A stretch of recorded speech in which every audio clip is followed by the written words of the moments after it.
Mr. Silent Channel. Kabanata 1211 Matabang Soulstone. Pumayag si Gu Feifei, pumayag talaga si Gu Feifei. Naiintindihan. Naiintindihan. Natigilan sandali si Yin Shuang, pagkatapos ay napuno ng pananabik ang kanyang mukha, at direktang sumigaw siya sa langit, Din Fergus, hinihiling kong hamanin si Gu Feifei, paki-recover ang aking mga sugat. Nang marinig ito ng mga tao sa stand sa itaas nang marinig ang mga salita ni Yin Shuang, agad silang nagkatinginan. Makatarungang sabihin na hinamon ni Yin Shuang si Hong Dali, ngunit sinabi niyang hinamon niya si Gu Feifei. Totoong si Gu Feifei ang kinikilalang panganay na kapatid ng Super Seminary, ngunit napakalakas ba niya kaya nasasabik si Yin Shuang na hamanin siya? Itong si Gu Feifei, alam kong siya ang pinakamatandang kapatid na babae ng Super Seminary, ngunit hindi ko narinig kung bakit siya napakalakas. Oo, ang Yin Shuang na ito ay malapit sa lakas ng mga pinuno ng tatlong malalaking pamilya, kahit na medyo mas masahol pa. Hindi naman masama, siya talaga ang nagkusa na hamanin si Gu Feifei, at nasasabik pa rin ba siya? Kakaiba, talagang kakaiba. Gaano kalakas itong Gu Feifei? Tumigil ka sa pagsasalita, malalaman mo pagkatapos mong makita ito. Pakiramdam ko, ang resulta ngayon ay lampas sa ating inaasahan. Sa kabilang panig, tumingin si Hong Xingyu kay Gu Feifei sa field, bahagyang kumunat ang noo, at Ulong, matanda, ano sa palagay mo ang tunay na lakas ni Gu Feifei? Ano ang pakiramdam? Bakit palagi kong nararamdaman na napakalakas niya? Ganito lang ang naramdaman ko sa mga taong nakilala ko noon sa Star Alliance. Nararamdaman ko rin, sabi ni Huayu Lingdian. Tumanggaw siya, tunay nga, napakaraming sikreto ni Gu Feifei. Walang nang ahas na guluhin siya nitong mga nakaraang taon. Akala ko noong una ay mas mababa ang kanyang lakas kaysa sa iyo, ngunit ngayon ay tila hindi ito ang kaso. Ang pinakamahalagang bagay ay hindi niya kailanman ginamit ang kanyang kakayahan, ngunit kailangan niya iyon. Bueno, tingnan natin kung ano ang kakayahan nitong Gu Feifei. Gu Feifei, mangyaring maging mas seryoso. Isang gininto ang sinag ng liwanag ang sumilay kay Yin Shuang, at mabilis na bumalik si Yin Shuang sa kanyang pinakamabuting kalagayan. Tumingin siya kay Gu Feifei at huminga ng malalim. Sa pagharap sa sinuman, naglakas loob si Yin Shuang na lumaban, maging ang mga patriarka ng tatlong pangunahing pamilya, tiwala siyang kahit hindi niya ito matalo, wala pa rin siyang problemang tumakas. Ngunit sa pagharap kay Gu Feifei, hindi siya sigurado. Oh, nakuha ko na, ngumuso si Gu Feifei, handa ka na ba? Handa. Napaatras si Yin Shuang. Matapos humiwalay, lumitaw muli ang ambon ng dugo. Domain, ito ang domain ni Yin Shuang. Pagharap kay Gu Feifei, ginamit niya ang lahat ng kanyang lakas sa sandaling siya ay umakyat. Wala siyang magagawa tungkol dito, masyado siyang nabigla ni Gu Feifei noon, kaya hindi niya magawang ilabas ang lahat. Siya ay tiyak na mamamatay ng mabilis at malungkot. Well, maganda ang field, ngumiti si Gu Feifei, at biglang may lumitaw na puting liwanag sa kanyang katawan. Napakalambot ng puting liwanag na iyon. Walang pakiramdam kapag tumama ang radiation sa katawan ng tao. Ngunit si Gu Feifei, na nasa gitna ng puting ilaw, ay biglang pamayat. Siya ay orihinal na napakaganda. Ang tanging dahilan kung bakit natatakot ang mga tao na lapitan siya ay dahil sa sobrang taba niya. Ngunit sinong mag-aakala na sa sandaling lumawak ang kanyang larangan, agad na magbabago ang kanyang anyo. Ganap na mukha ng anghel at figure ng demonyo. Malaking suso, masiglang puwit, taas, mahahabang binti. Lalo na sa kanyang taas na halos 1.9 metro, siya ay mukhang napakagwapo ngunit mayroon ding katangian ng alindog, na nagbibigay sa mga tao ng napakalakas na visual impact. Wow! Ang mga mata ni Tang Moxon ay naging hugis puso, at patuloy niyang kinurot ang braso ni Hong Dali, napakaganda ni Sister Feifei. Hindi ko pa ito naramdaman noon, ngunit sa pagbabagong ito, siya ay isang perpektong kagandahan. Ang figurang iyon. Dali, hindi ba? Iyong kapatid, sinusubukan mo akong kurutin, sa tingin mo ba dapat kong sagutin ng oo o hindi? Ang Gu Feifei na ito ay talagang may bukid. Bulalas, oh Diyos ko, napakalakas ba nitong si Gu Feifei? Hindi ba siya ang pinili? Maaari bang linangin din ng isang hindi ang pinili ang kaharian? Sino ang nakakaalam, sasabihin ko lang na ang Gu Feifei na ito ay hindi sa pangkalahatan, tila siya ay talagang napakalakas. Nasa kanya ang lahat ng mga larangan, kaya ang kanyang kakayahan ay dapat na napakalakas. Namangha ang lahat, ngunit sa pagharap kay Yin Shuang ni Gu Feifei, nakaramdam sila ng matinding pressure. Alam din niya ang larangan, kaya ang kanyang pag-unawa sa larangan ay higit na mas mahusay kaysa sa iba. Sa sandaling inilabas ni Gu Feifei ang kanyang domain, alam ni Yin Shuang na ang domain ni Gu Feifei ay mas malakas kaysa sa kanya. Swish, swish, swish, unti-unting lumalapit at nagbanggaan ang mga domain ng magkabilang panig. Ngunit sa inaasahan ng lahat, walang nangyari nang ang domain ni Yin Shuang ay pumasok sa domain ni Gu Feifei. Siyempre, hindi nagdulot ng anumang pinsala si Yin Shuang kay Gu Feifei, at ang domain ni Gu Feifei ay tila walang epekto. Anong nangyayari? Hindi pa ba sila kumikilos? Maraming tao ang na-curious. Sa larangan umano ng field duel, sa oras na magkabanggaan ay magugunaw na ang lahat, ngunit sa oras na ito, tila may kapayapaan sa pagitan ng dalawa, naganap na lampas sa inaasahan ng mga tao. Well, ang madugong larangan ay talagang kawili-wili. Bahagyang sinabi ni Gu Feifei, at pagkatapos ay biglang nawala ang kanyang figure sa likod ng field. Pagkatapos, ang dalawang larangan sa larangan ng digmaan ay naging marahas na binaluktot. Una, ang puting liwanag na dumi ni Gu Feifei ay nagsimulang unti-unting sugpuin ang dumi ng dugo ni Yin Shuang, dahan-daang nakapasok dito. Ang saklaw ng dumi ng dugo ay lumiit halos sa bilis na nakikita ng hubad na mata, at tuluyang nawala, at sa wakas ay nahayag muli ang katawan ni Yin Shuang. Paano nangyari ito? Labis na nagulat si Yin Shuang, Gu Feifei, ano ang kapangyarihan ng iyong domain? Bakit nawala ang aking domain? Sa totoo lang, ang epekto ng aking domain ay medyo simple, bumalik si Gu Feifei sa kanyang dating chubby na hitsura, at siya ay dumighay pa, ang aking domain mismo ay hindi agresibo, ngunit maaari nitong kainin ang mga domain ng ibang tao, at ito ay medyo tonic. Ang sarap sa pakiramdam. Itong Gu Feifei siguradong may malaking sikreto sa kanya.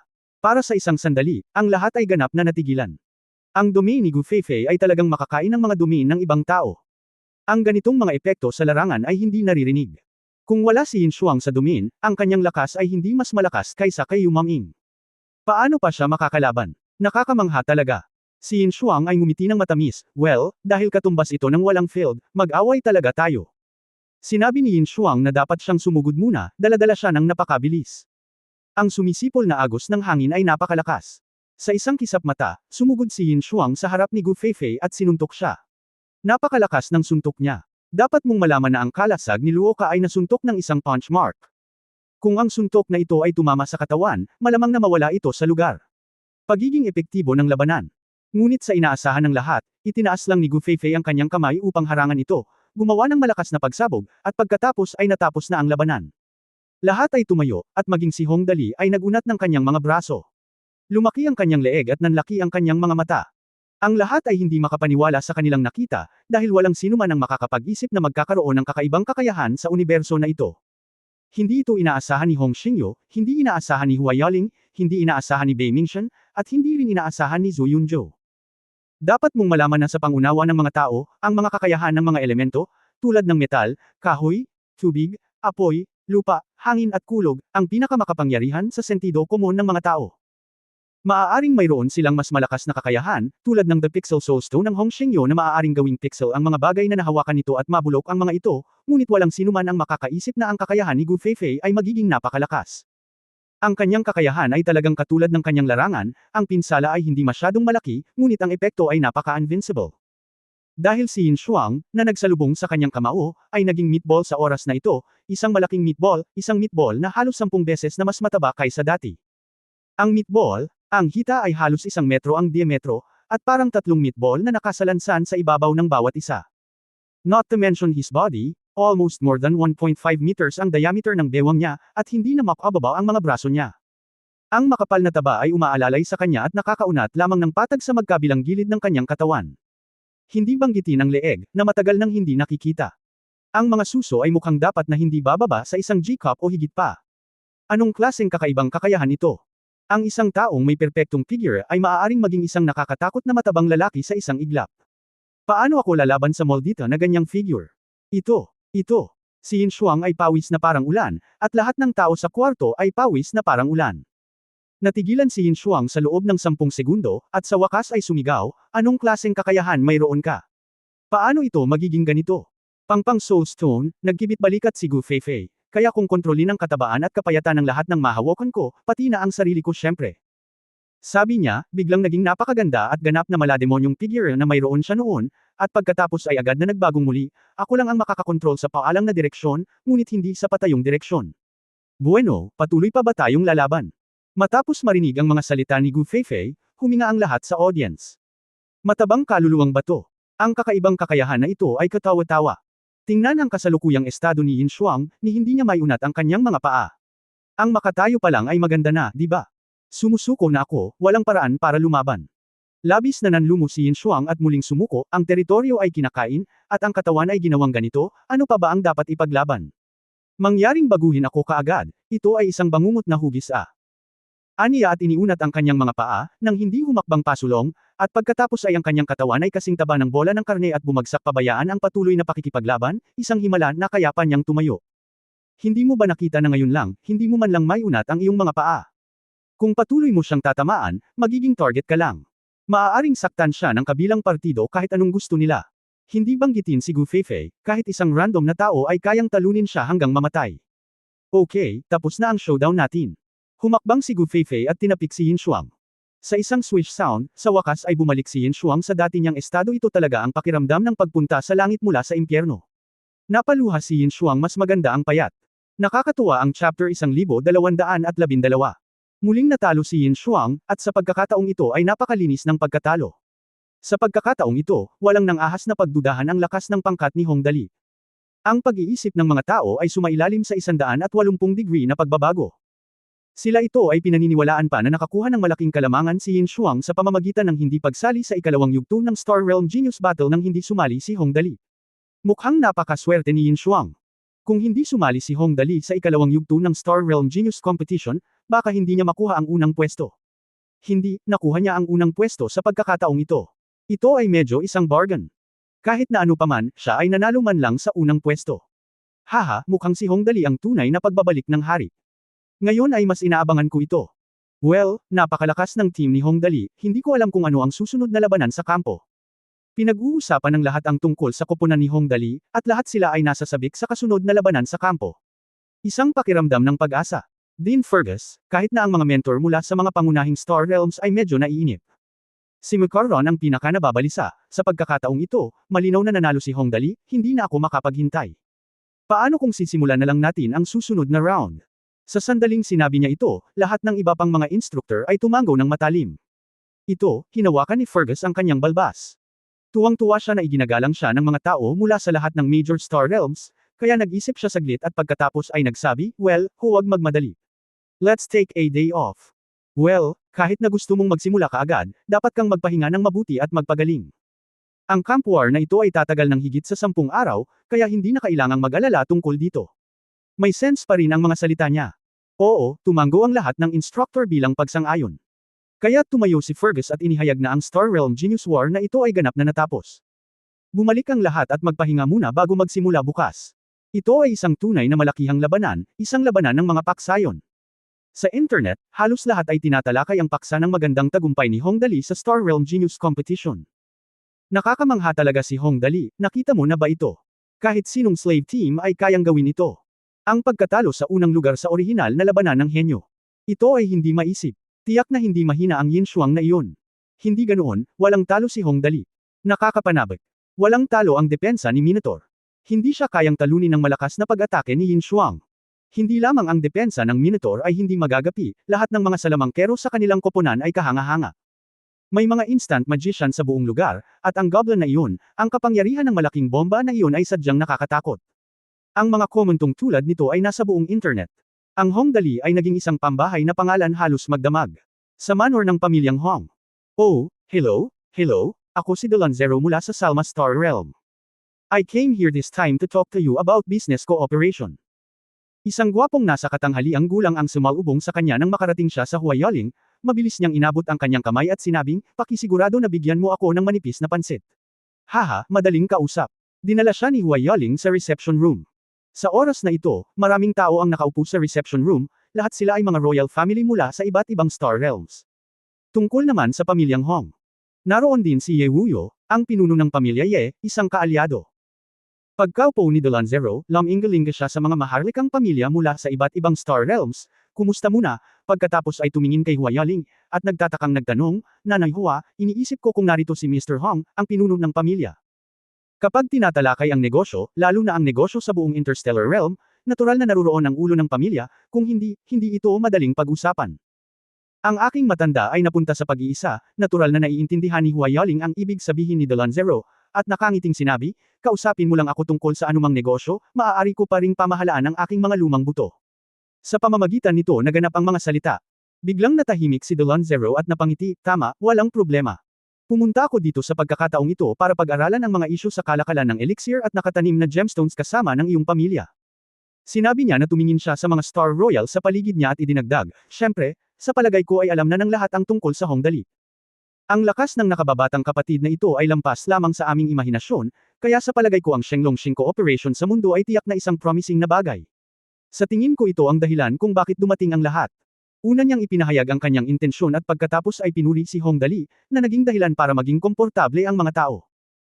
Oo nga, ang mga royal family mula sa ibang Star Realms ay tumango, at ang isa sa kanila ay ngumiti at nagsabi, oo, isang henyo na tulad ni Hong Dali ang lumabas sa Shenlong Star Realm, ngunit siya ang nanalo sa unang pwesto sa Star Realm Genius Competition kahit na hindi siya ang napili.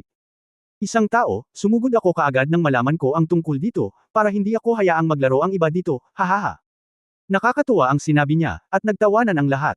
Ang pinakagustong marinig ni Huai Yaling ay pinupuri ng lahat si Hong Dali. Ang munting sinta na ngayon ang kanyang pagmamalaki. Iyon talaga ang ibig niyang sabihin.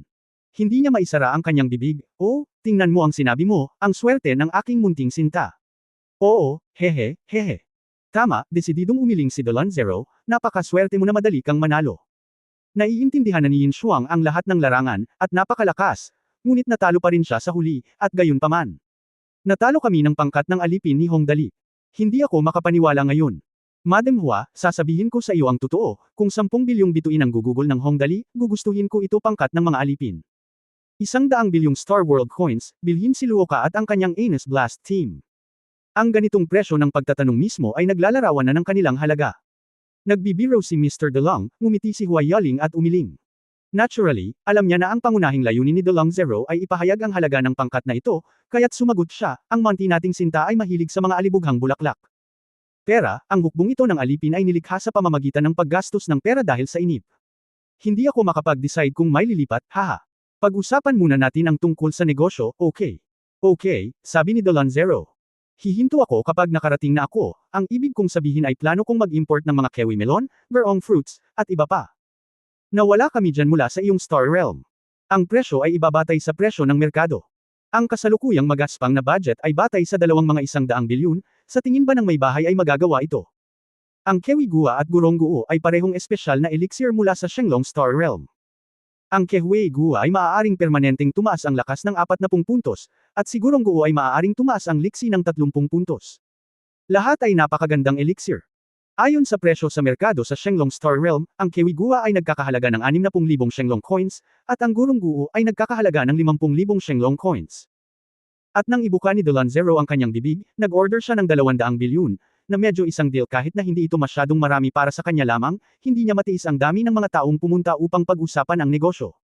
Kahit 20% lang ng 200 bilyong negosyong ito ang kayang gawin ng pamilyang Hong, 40 bilyon pa rin iyon.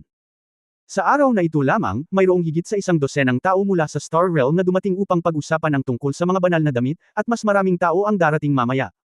Sa kabuuan, sa pagkakataong ito ay nanalo si Hong Dali sa unang pwesto sa Star Realm Genius Competition, sa usapin lamang ng pera. Ang kita ay nagsisimula sa 1 trilyong yuan. Kung may iba pang malalaking deal, ang pamilyang Hong ay kikita ng 2 trilyong astril na barya sa pagkakataong ito, kaya walang pressure.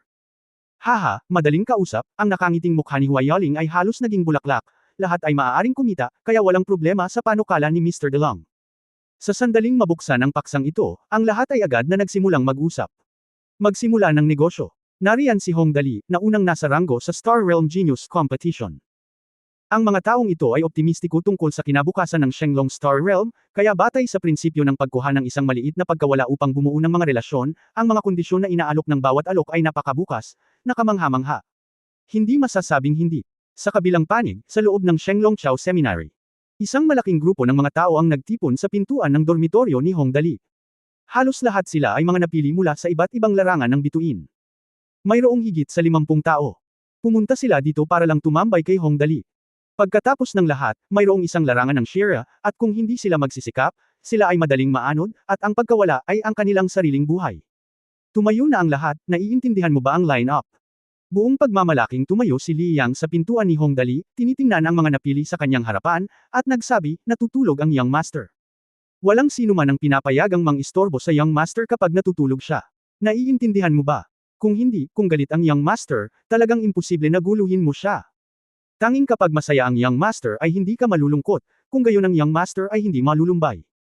Isang malaking grupo ng mga napili ang sabay-sabay na tumango, naiintindihan. Naiintindihan.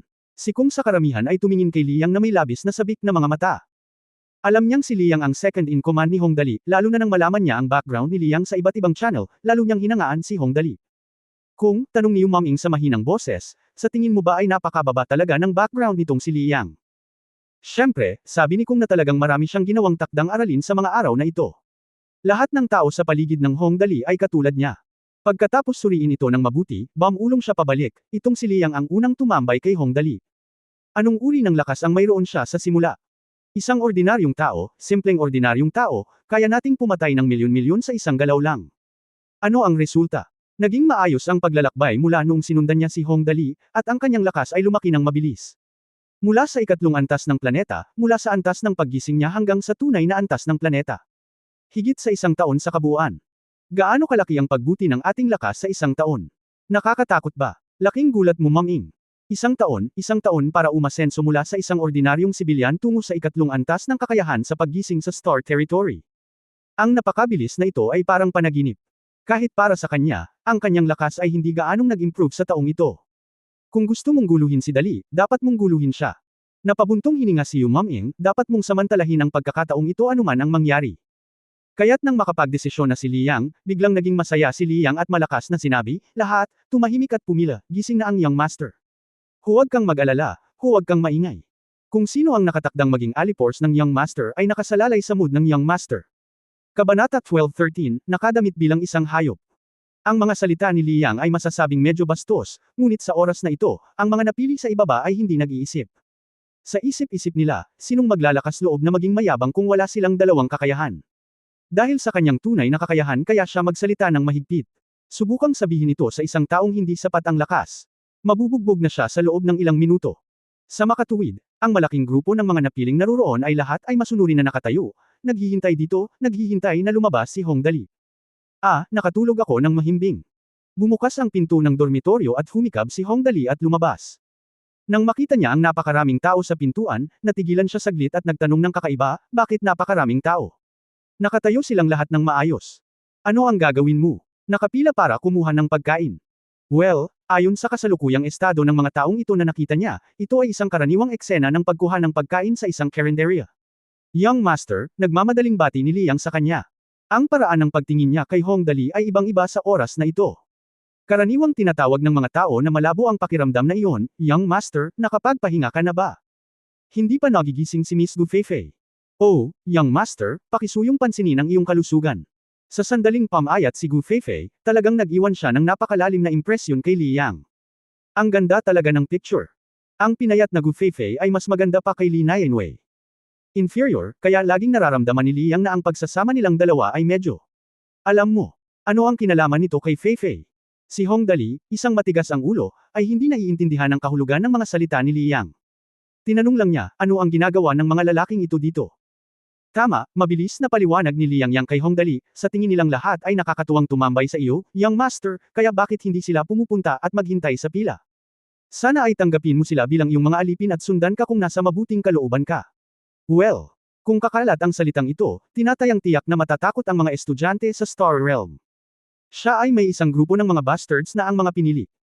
Yung picture na yun, sok-sok, siguradong lilipad ka pag lalabas mo ha. Siya ay isang talunan, hinawakan ni Hong Dali ang kanyang baba, ngunit hindi ako nagkukulang ng mga talunan ngayon. Sa ilan lamang sa inyo, sapat na iyon. Walang silbi na magkaroon ng napakaraming. Hindi, ayaw niyang tumanggap ng mga talunan, so what's the point? Si Kong ang unang sumugod. Sinunod din niya ang halimbawa ni Liang at tinawag si Hong Dali na Young Master. Young Master. Mangyaring siguraduhin na tulungan ang mga kapatid. Ang mga kapatid ay nasa ilalim ng matinding pressure. Ang ibabaw ng napiling ito ay tanawin, ngunit mayroong isang shear field upang sugpuin ito. Kapag nakapasok ka sa larangan ng shear, isang tao lamang ang maaaring makalabas ng buhay, at lahat ng iba ay mamamatay. Walang sinuman ang handang gumawa ng anuman dito, ngunit walang sinuman ang gustong hilahin pababa ng iba. Tama ba? Ako ay dapat na tumulong sa iba. Tama ba? Ako ay dapat na tumulong upang mapabuti ang iyong sarili. Ang ating lakas. Kapag pumasok tayo sa shear field, ang lahat ay nakasalalay sa ating kakayahang mabuhay o mamatay. Seryoso niyang sinabi ito, at iyon ang ibig niyang sabihin. Kami ngayon ay nagsusumikap upang mapabuti ang aming lakas. Hindi sina Hong Dali at Gu Feifei ang napili, kaya walang dahilan para makipagkompetensya. Ngunit mayroon pa ring Yin Shuang dito. Ang pagkakaiba sa lakas ay masyadong malaki, at kailangan niyang maghintay para sa kamatayan sa hinaharap. Nako, nakakatakot talaga itong sirang shear field. Si Hong Dali ay isang pasipista mismo. Nang marinig ang nakakaawang mga walang laman na salita, talagang medyo natukso siya, bueno, gawin natin ito. Hindi ba ito gagawin bukas? Anong klaseng kampo iyan? Kapag dumating ang oras, maaari kang sumali sa aking kampo. Subukan muna natin ito. Ang pagiging nasa parehong kampo ng Young Master ay isang magandang pagkakataon. Biglang natuwa lahat ng napili. Pero halatang 62 ang mga napiling dumating sa pagkakataong ito, at mahigit 50 ang tao rito. Imposibleng makasama silang lahat sa parehong kampo ni Hongdali, kaya walang kabuluhan. Young Master, sa labanan sa kampo na ito, natatakot kaming mahati ito sa dalawang grupo. Mas madaling makasama ka, ngunit paano ang iba? Ito ay hindi para sa kapakanan ng iba. Ang susi ay natatakot din si Kung na hindi siya makakasama ni Hongdali, kaya hindi siya masyadong malupit. Ang iba ay depende sa performance. Kailangan mong gumanap ng maayos sa Taihang. Hindi ako basta-basta tumatanggap ng masasamang tao. Sabi ni Hongdali. Look at this guy, he's so awesome, depende sa performance niya ang pagtigil sa pagiging talunan. Okay, tapos na. Si Umaming sa gilid ay tuwang-tuwa na ikinuyom ang kanyang mga kamao, ipinapangako kung hindi ko bibiguin ang Young Master pagdating ng panahon, at ang Young Master mangyaring tulungan ako hanggat maaari. Bumalik na tayong lahat, may competition bukas. Mag-usap tayo pagkatapos. Magsisimula na tayo. Iniunat ni Hongdali ang kanyang katawan at sinabi, Liang, lumabas tayo para mamasyal at mag-ehersisyo. Pagkatapos ng pagpapakita ng lakas, tanging mga mata na puno ng inggit, paninibugho at puot ang naiwan ang pag-hangout kasama ang Young Master ay napakaasim at kasiya siya. Sa internet, hindi mabilang na mga tao ang nakatuon ng kanilang atensyon sa paparating na labanan sa kampo. Ang labanan sa kampo na ito ay higit pa tungkol sa tactical na kooperasyon sa pagitan ng dalawang panig at labanan ng core. Ang mga talento sa militar ay hinuhukay mula sa mga henyong ito para sa pagsasanay. Sa hinaharap, kapag nagsimula ang digmaan sa eroplano, walang pagkakataon na magkaroon ng one-on-one na labanan. Lalo na sa simula ng digmaan sa eroplano, ang mga taktika ay partikular na mahalaga. Sa yugtong iyon, mayroong napakaraming mga kaaway, at milyon-milyon at 10-10 milyong tropa ang namuhunan sa isang digmaan. Sa sitwasyong ito, gusto mong lumaban ng mag-isa. Walang mga pinto. Magkakaroon ng camp battle bukas. Mga kapatid, sa tingin mo ba ay mananalo si Hongdali sa pagkakataong ito? Mahirap sabihin. Ang labanan sa kampo ay iba sa labanan ng henyo. Ito ay isang tunay na malakihang labanan. Ang mga lokal na labanan ay maaaring maging anuman. Mayroong daan-daang tao, at ang epekto ng kakayahan ay higit na masikip. Ang labanang ito ay pangunahing sumasalamin sa mga taktika ng pangkat. Depende ito sa tactical na henyo. Yes, each side has 100,000 troops. Bagamat maaari silang mabuhay muli pagkatapos ng kamatayan, ibabawas sila kapag sila ay namatay. Kapag nawalan ka ng ilang tropa, lalo na kung may mga henyo dito, natatakot ako na kung hindi ka sumunod sa mga kaayusan at kumilos ng walang pahintulot, hindi ka makakalaban. Sa palagay ko ay hindi ito malaking problema kung walang mangyayari. Si Hongdali ang namumuno sa tabi niya, at ang kanyang kalaban ay dapat na si Yin Shuang. Ang dalawang taong ito ay parehong walang katulad na mga henyo. Bagamat mas mahusay ang pagganap ni Hongdali noon, sino ang nakakaalam kung ano ang mangyayari kapag nag-away ang mga pulutong? Ang gayong mga talakayan ay napakalaki, na umaakit sa buong santo. Lahat ng tao sa planeta. Inaasahan ng lahat ang susunod na labanan sa kampo ng Star Boundary, at kung anong uri ng spark ang makakabangga ni na Hongdali at Yin Shuang sa camp battle na ito. Lumipas ang oras at malapit na ang susunod na araw. Sa itaas ng pangunahing plaza ng Super Seminary. Tumayo si Dean Fergus sa podium, tumingin sa mga pulutong ng mga tao sa ibaba, at malakas na sinabi, okay, kung gayon, ang susunod na hakbang ay ang pangalawang kaganapan ng kumperensya ng martial arts na ito, ang labanan sa kampo ng mga bituin. Pagkatapos ay sinimulan niyang ipaliwanag ang mga patakaran ng Star Boundary Camp Battle. Sa Star Boundary Camp Battle, ang 1062 na miyembro sa panahong ito ay hahatiin sa dalawang koponan na may pantay na bilang. Ang isang koponan ay magiging atin, at ang hitsura ng isa pang koponan ay automatikong sa anyo ng isang angka ng demonyo, ang bilang ng mga reinforcement para sa bawat panig ay magiging 100,000, ang individual na lakas ay bahagyang masikip, at ang mga epekto ng kakayahan ng mga gumagamit ng kakayahan ay tungkol din sa compressed at epektibong mga salita. Ito ang magiging pangunahing kadahilanan na tumutukoy sa tagumpay o pagkatalo. Ang ibig sabihin nito ay ang labanan sa pagitan ng mga kampo ay pangunahing nakasalalay sa mga taktika at pagtutulungan ng magkabilang panig. Bagaman mahalaga ang personal na kakayahan, hindi ito ang mapagpasyang kadahilanan. Ang virtual na mundo ay automatikong bumubuo ng lupain, at ang bawat panig ay may pinakamalakas na pinuno. Ang panig ng demonyo ay ang hari ng demonyo, at ang panig ng tao ay isang hari ng dragon. Mayroon ding iba't ibang neutral na legion sa lugar upang tumulong sa labanan. Kaya't ang lahat ay pumasok sa larangan ng digmaan pagkatapos nito, ang aking personal na mungkahi ay upang maging pamilyar sa lupain at makakuha ng higit pang mga kakampi, na magiging malaking tulong sa labanan. Tumango ang lahat. Sa pangkalahatan, ginagaya nito ang isang small-scale plane war. Matapos magsimula ang isang digmaan sa eroplano, sa pangkalahatan, magkakaroon ng ilan o kahit 12-12 ng mga eroplano na lalahok sa labanan. Gayunpaman, gaano man ang labanan, karaniwang nahahati ito sa dalawang kampo. Sa madaling salita, ang isa ay ang umaatake at ang isa ay ang tagapagtanggol. Sa oras na ito, partikular na mahalaga na mapanalunan ang mga kaalyado upang sumali sa ating panig. Sa kabilang banda, kahit na magkakaroon ng hindi mabilang na makapangyarihang mga tao na lalahok sa digmaan sa eroplano, sa unang bahagi ng yugto, karamihan sa mga larangan ng digmaan ay puro sa planeta. Pagkatapos ng lahat, mayroon pa ring ilang mga individual na maaaring lumaban sa mabituing kalangitan, at ang gayong mga labanan ay karaniwang nangyayari sa planeta. Gitna at huling yugto. Sa makatuwid, ang labanan sa kampo ng astral na ito ay ginagaya ang maagang yugto ng digmaan sa eroplano. Normal na gayahin ang ganitong eksena. Matapos ipaliwanag ang mga panuntunan sa labanan, tiningnan ni Fergus ang lahat ng mga estudyante sa madla, at pagkatapos ay iwinagayway ang kanyang kamay. Okay, lahat ay papasok sa virtual na mundo at maghahanda na lumaban ayon sa pagpapangkat ng system. Hulala, narinig Fergus inanunsyo na magsisimula na ang laro, at lahat ay bumalik sa kanilang mga sasakyang pangkalawakan at pumasok sa virtual na mundo.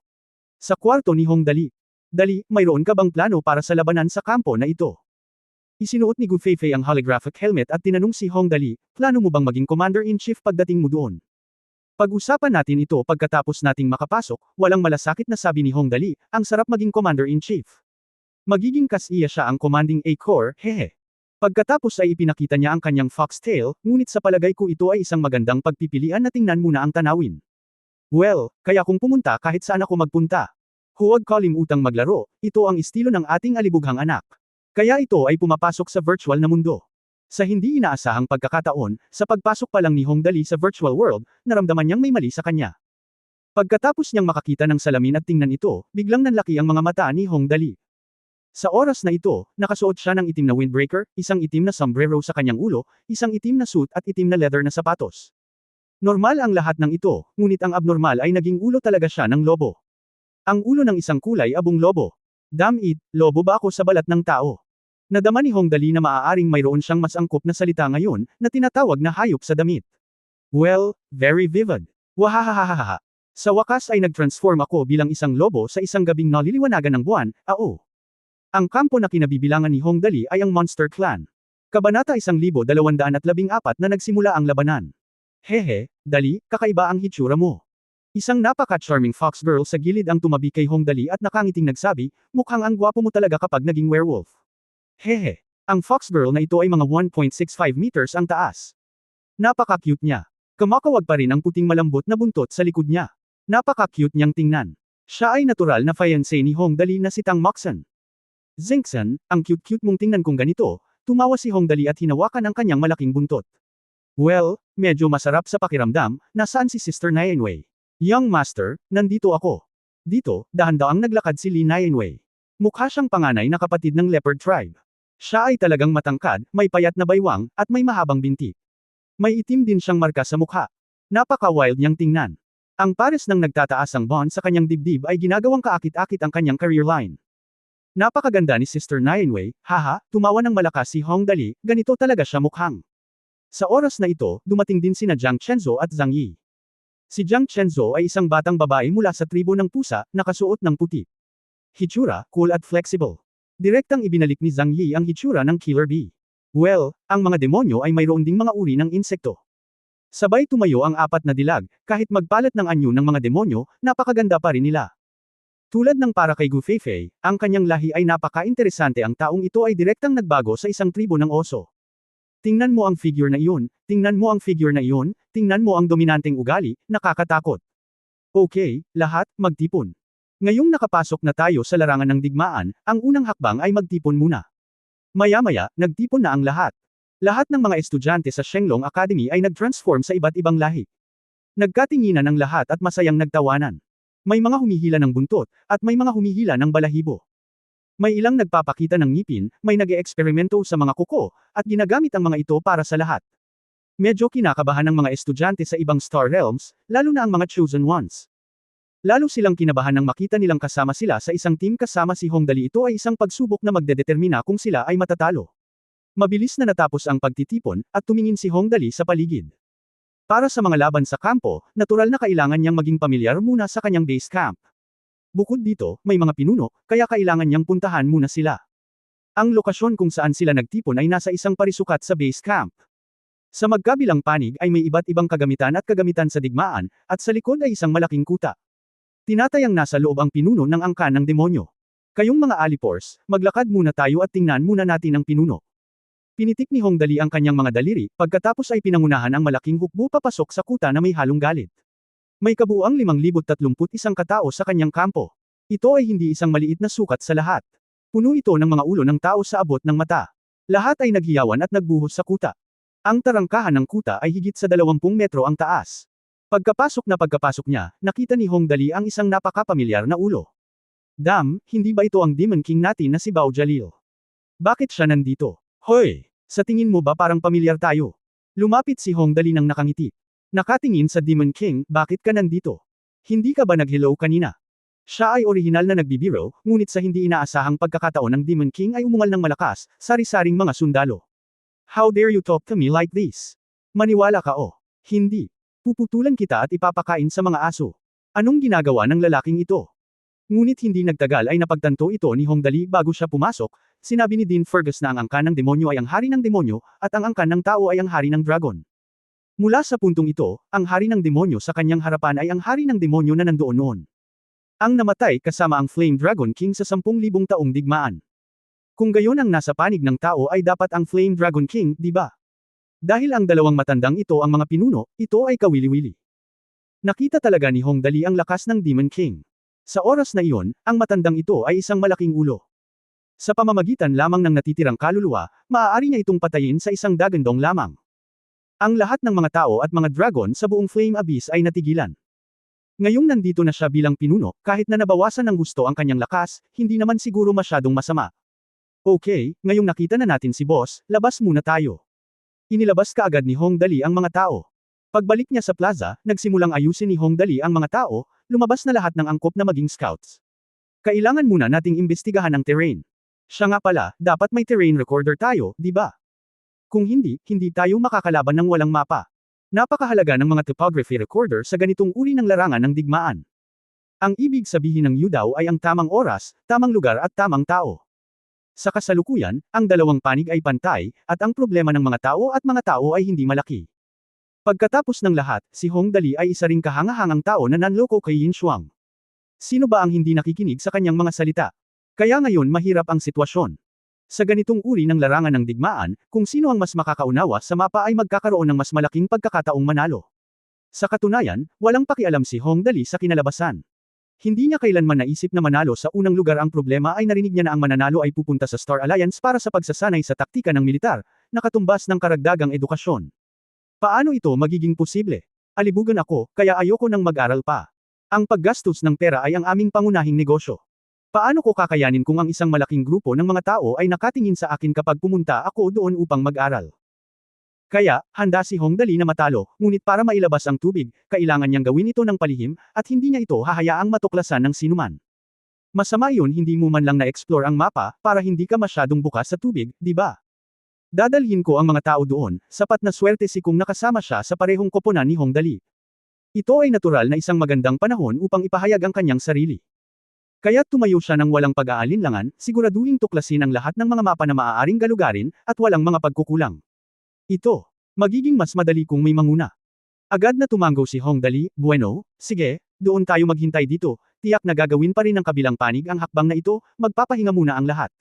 Okay, let's go now. Direktang nagtipon si Sora nang humigit kumulang 100 tao sa pagkakataong ito, at umalis ang lahat, bawat isa ay pumipili ng isa. Direksyon, i-on ang map detector at simulan ang paggalugad sa mapa. At sa gitna ng plaza na tinutuluyan ni Hong Dali at ng iba pa, lumutang ang isang malaking terrain projection device, at doon nagsimulang lumitaw ang iba't ibang terrain na na-explore ni Kung at ng iba pa. Bueno, ang larangang ito ng digmaan ay hindi maliit, hinawakan ni Hong Dali ang kanyang baba, tumingin sa projection ng mapa, at sinabi, nasa ibaba tayo ng mapa.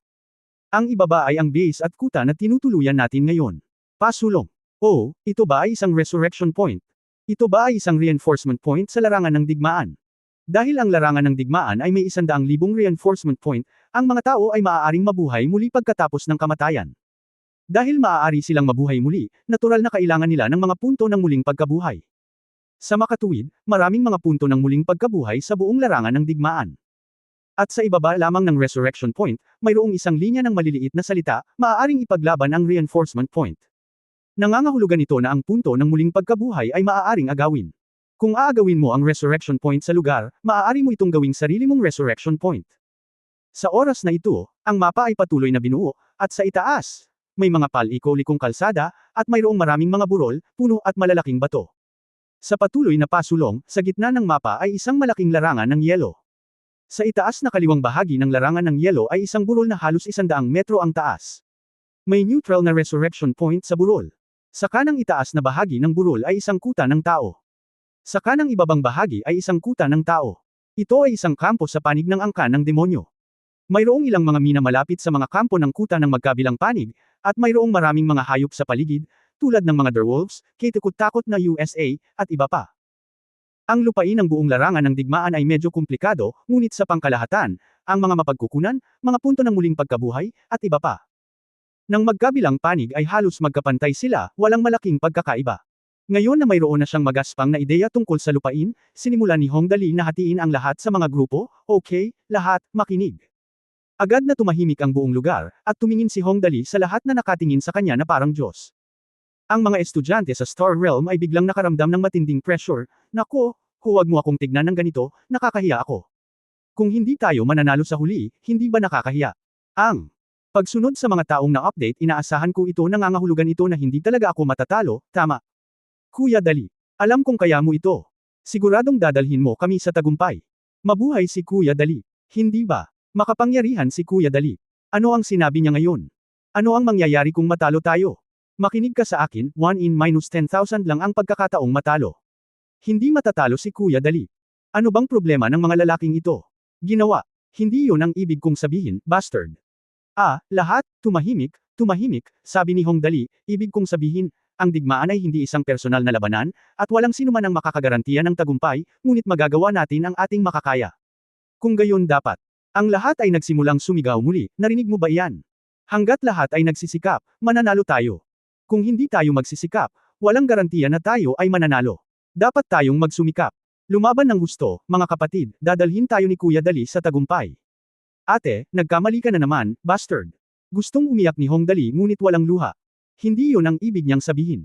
Siya ay orihinal na handa na matalo. Kung manalo siya, baka ma-alerto niya ang mga tao ng Star Alliance, at mahuhuli siya noon. Dalhin siya sa Star Alliance Military Academy para sa karagdagang pag-aaral. Anong talo? Hindi, galit na sabi ni Hong Dali, ang ibig kong sabihin ay dapat maging handa ang lahat sa posibilidad na matalo. Tutal, ang kalaban ay hindi isang malambot na persimmon. Naiintindihan ba ninyong lahat? Kailangan yan. Muling sinabi ng lahat, sumigaw siya, ang labanan ay sa pagitan ng tagumpay at pagkatalo. Hanggat lahat ay nagsisikap, tiyak na aakayin tayo ni Brother Dali upang manalo. Kalimutan na natin ito, ibahin natin ang paksa. Tinakpan ni Hong Dali ang kanyang mukha, okay, huwag mong sabihin. Well, mayroon tayong kabuuang 5,031 katao. Sa kasalukuyan, 31 ang napiling nagsisilbing assault team. Para sa natitirang 5,000 katao, bawat 500 katao ay bumubuo ng isang grupo. Makakahanap ka ng sarili mong mga miyembro ng grupo. Huwag magmadali. Kabanata 1215 magtayo muna ng kuta. Dahil ito ay isang operasyon ng core, natural na kinakailangan na hatiin sa maliliit na koponan upang may sigawa ang iba't ibang mga gawain. Di nagtagal, ang 5,000 katao ay hinati sa 10 pangkat, bawat isa ay may humigit kumulang 500 katao. Nagtalaga si Hong Dali ng isang kapitan sa bawat isa sa 10 koponan.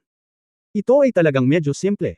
May 9 na malalaking aso, kasama si Lucifer, ang lalaking kumukuha ng mga babae, magsama-sama tayo. Pagkatapos hatiin ang mga koponan, ang susunod na hakbang ay ang ayusin ang mga gawain ng bawat pangkat. Nagsimulang ayusin ni Hong Dali ang kani-kanilang mga gawain, Sister Xiaoyi, pinangunahan mo ang unang pangkat na magtayo ng isang kuta sa aming pinakalabas na punto ng muling pagkabuhay. Oo nga pala, may kakayahan ba tayo ng elemento ng apoy? Sa oras na ito, tumayo ang isang estudyante mula sa hindi kilalang Star Realm, Brother Dali, mayroon akong kakayahan ng elemento ng apoy, ngunit hindi ako masyadong malakas. Hindi ko alam kung ako. Pwede. Gawin mo. Sunugin mo na lang ang mineral.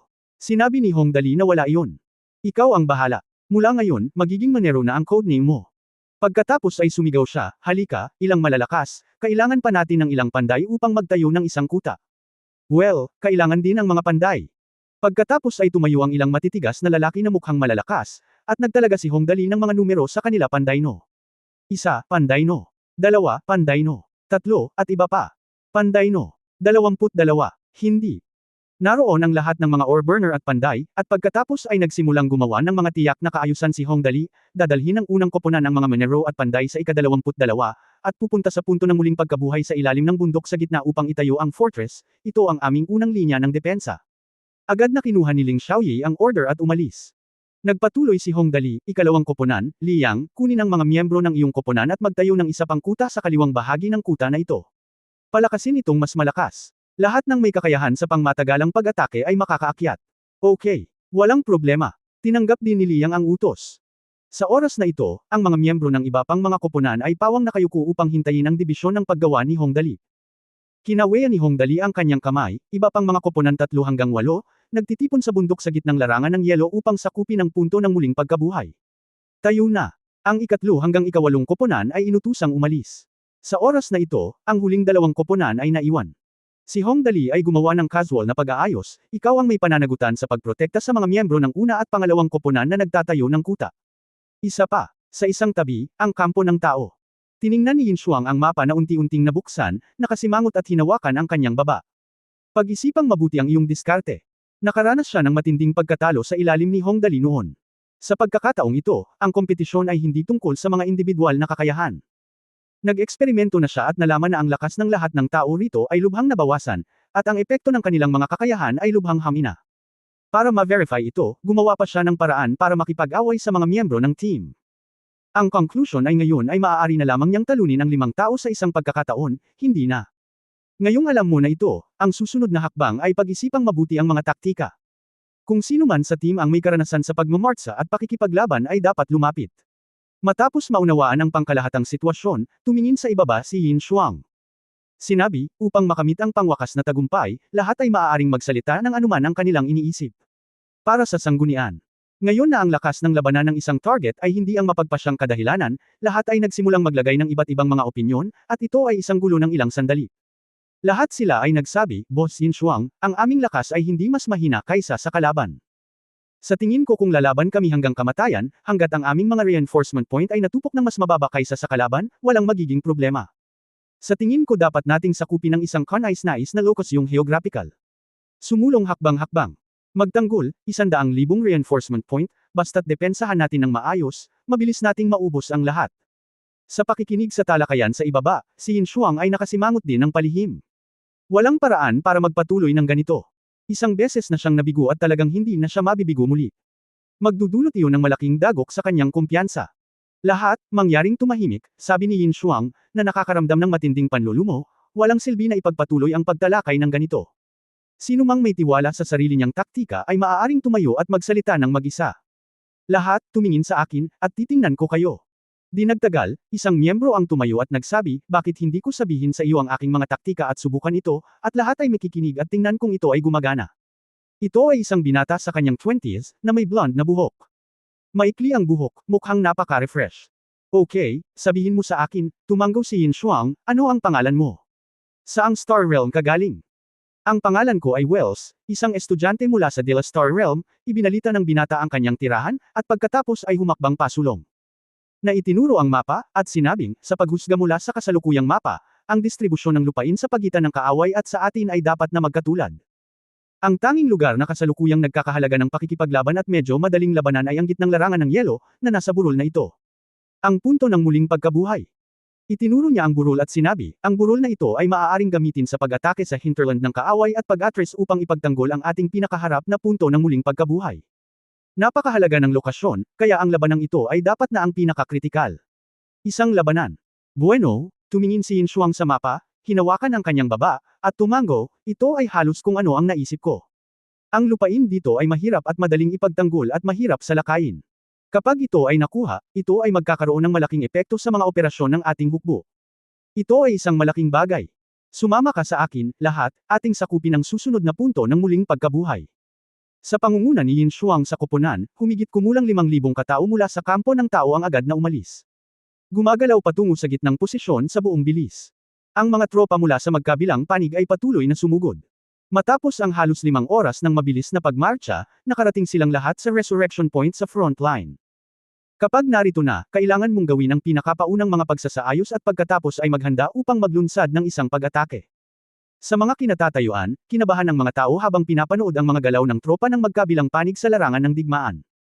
Ito ay isang tunay na malakihang labanan ng pangkat. Ang pagkakaiba lang sa plane war ay nabawasan ang bilang ng mga kalahok, at halos walang pagkakaiba sa ibang aspeto. Ngayon ay nagsimulang gumalaw ang dalawang panig na agad namang nakakuha ng atensyon ng lahat. Gagalaw. Mukhang pinaplano nilang ipadala muna lahat ng tropa nila sa harapan. Oo, ang pagtatanggol lamang ay walang kabuluhan. Sa larangan ng digmaan, ang pagkakasala lamang ang hari. Well, wait for both sides. Kapag nagkita tayo, may magandang palabas. Tiningnan ni Hong Xingyu ang pagpapakilos ng mga tropa sa tagiliran ni Hong Dali, hinawakan ang kanyang balbas, at bamulong, ano ang ibig sabihin ni Dali, pinaplano mo bang sakupin ang hindi na-claim na resurrection point sa gitna? Ngunit ang mga tropang ipinadala niya ay hindi sapat, natatakot ako na siya ay magdusa ng pagkalugi. Oo, kung susuriin sa dami ng tao, parang mahigit kalahati lang ang nakapasa. Yung iba tumigil sa front line. Puno ng pagdududa si Hua Yaling at kakaibang nagtanong, ano ang plano niyang gawin? Sa oras na ito, ang magkabilang panig ay nag-aaway na. Pagdating nila sa front line, humigit kumulang 3,000 tao mula sa gilid ng Hongdali ang pumunta sa burol, habang ang mga Manero at 22 panday ay tumakbo patungo sa kalapit na mga minahan, na sinundan ng 2 miyembro ng pangkat. Ang kakaibang kaayusan ni Hongdali ay nagdulot ng pagkalito sa lahat ng mga manunood. Maraming tao ang nag-usisa, ano ang ginawa ni Hongdali? Hinati siya sa 2 koponan at pumunta sa minahan. Dapat ba? Nagpaplano ka bang kumuha ng ore para pinuhin ang mga armas sa oras na ito? Mahirap sabihin. Palaging gusto ni Hongdali ang mga sorpresa. Tingnan mo, magiging kapana-panabik ang labanang ito. Hindi nagtagal, nagpadala si Hongdali ng isang pangkat ng 3,000 katao. Malapit sa resurrection point sa gitnang burol, nakatagpo ng malaking puwersa na 5,000 katao na pinamumunuan ni Yin Shuang. Sa pagkakataong ito, halos buong puwersa na ang mga tropa ni Yin Shuang. Malinaw na determinado silang manalo sa puntong ito ng muling pagkabuhay. Nagkita na ang dalawang panig simula pa noong una. Nagsimula na ang labanan. Sa isang legion na labanan ng sukat na ito, ang personal na lakas ay malayo sa mapagpasyahan. Kadalasan ang isang tao ay maaaring pumatay ng ibang tao, at pagkatapos ay pinapatay siya ng ibang tao. Sa naturang banggaan, mabilis na tumaas ang bilang ng mga nasawi sa magkabilang panig. Halos 300 tao ang namatay sa panig ni Hongdali. Higit lamang sa 240 tao ang namatay sa panig ni Yin Shuang. Si Yin Shuang ay may malaking kalamangan sa labanang ito. Hindi, kung magpapatuloy ng ganito. 3,000 tao lang ang makakatalo sa 2,000 na tropa ng kalaban, di ba? Kung hindi sila pinalad, baka 1,500 lang ang kaya nilang talunin. Ang mga tao ay tumingin sa mga counter ng mga reinforcements sa magkabilang panig sa larangan ng digmaan. Lahat ng puso ko ay itinaas. Ang lakas ng magkabilang panig ay eksaktong pareho. Lahat ay 100,000. Bagamat walang makikita sa panandaliang panahon, hindi nito kayang tiisin ang bilang ng mga ganoong malalaking banggaan. Ang pagkawala ng libo-libo ng higit sa kalaban sa isang pagkakataon ay maaaring umabot sa 10,000 pagkatapos ng 100 beses. Lalo na sa terrain na ito, maraming mga lokasyon ang battlegrounds. Kung magpapatuloy ang pagkonsumo ng ganito, kapag nawala ang mga pampalakas, mawawala ang laro. Mukhang hindi maganda sa pagkakataong ito, napakunot ang noo ni Hong Xingyu at tumingin sa larangan ng digmaan, napakalaki ng numerong bentahe ni Yin Shuang, 5,000 laban sa 3,000. Lalo na't si Yin Shuang ang personal na namumuno sa koponan, ganoon kalakas ang kalamangan kasama ng moral na kalamangan ay naglalagay ng labis na presyon kay Dali. No wonder sobrang nag-aalala siya. Ang panig ng tao ay pinamumunuan ni Yin Shuang, isang figure na may mga katangian ng pamumuno, na lubos na magpapahusay sa moral. Kaakibat ng numerical advantage, ang 3,000 katao ni Hongdali ay mabilis na naubos ng higit sa 1,000, at ang natitirang 2,000 ay maaaring hindi na makatagal. Dali, mag-isip ka ng paraan Dali. Mula sa likuran, tiningnan ni Tang Moxon ang mga pagbabago sa lakas ng magkabilang panig at nag-aalalang sinabi, ang mga nasa harap ay hindi na magtatagal. Ang ibang mga tao na nanatili sa likod ng Hongdali ay labis ding nababalisa, na sana ay magawa nila ito kaagad. Sumama sa laban. Nako, alam ko, nakikita kong nagmamadali ka, ngumuso si Hongdali at patuloy na nag-uutos ng walang pag-aalinlangan, hindi ba natin mabubuhay na muli? Ang mga nabuhay na maguli ay pupunta agad upang sumuporta. Kapag nabuhay sila, pumunta sa lalong madaling panahon, huwag mag-alinlangan. Siya na ngayon ang pinuno ng Legion. Tama aniya na hilingin sa lahat na patuloy na magpatibay. Kaya't ang mga taong namatay at nabuhay na maguli ay mabilis na nagpatuloy sa pagpapalakas patungo sa punto ng muling pagkabuhay sa bundok. Tumakbo sila na parang baliw sa daan, at hindi nagtagal, ang mga nabuhay na maguli ay nakipagdigma muli. Sa 3,000 tao noon, wala pang 500 ang natitira. Sa oras na ito, ang tanging mabuting balita ay ang 500 tao na ito ay patuloy na nanliligalig sa kaaway, na pumipigil sa kanila na formal na sakupin ang punto ng muling pagkabuhay. Iyon ay, ang Force Transmission Array. Ang bagay na iyon ay nangangailangan na walang kaaway na tropa sa lugar. Matapos itong mabuksan ng mga kapatid, singil, hindi natin sila hahayaang sakupin ang punto ng muling pagkabuhay. Ang mga pampalakas ay napaungol at nagpatayan, at ang dalawang panig ay nagsimulang muli ng panibagong yugto ng labanan. Hindi ito ang paraan upang pumunta. Lahat ng nasa stand ay nababalisa, Hong Dali ay humihiling sa mga tao na mamatay. Kung patuloy nating palakasin ang ganito, lahat ng reinforcement point ay mauubos sa maikling panahon. Hindi, sa loob lamang ng ilang oras, halos 10,000 reinforcement point ang nakonsumo, at ang Yinshuang ay nakakonsumo lamang ng higit sa 4,000 puntos. Malaki talaga ang gap.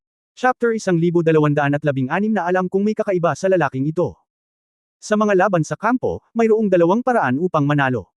Ang una ay upang patayin ang pinuno ng kalaban, iyon ay, ang pinuno sa pangunahing base na kuta. Ang isa pang paraan ay ang ubusin ang lahat ng reinforcement point ng kalaban. Ito ay katulad ng nangyayari sa mga digmaan sa eroplano. Kung mapatay ang pinuno, natural na atras ang mga natitirang sundalo ng walang laban. Kapag naubos na ang reinforcement points, ibig sabihin ay wala ng tropa ang kalaban, at natural na panalo. Kaya sa ngayon, napakahirap patayin ang pinuno, ngunit napakadali pa ring ubusin ang lahat ng mga reinforcement point. Dali, pinanood ni Tang Moxon habang patuloy na bumababa ang mga reinforcement point, ng 1 dosina bawat minuto. Bigla siyang nabahala at nagtanong, hinihiling mo lang bang umakyat ang lahat at mamatay? Kung wala tayong reinforcement points, matatalo tayo. Ang gusto natin ay ang epektong ito, ngunit hindi natin masasabing ganoon. Bumibili sila ng oras. Hindi ba tayo nagtatayo ng kuta dito? Napakahalaga ng intensyon na ito.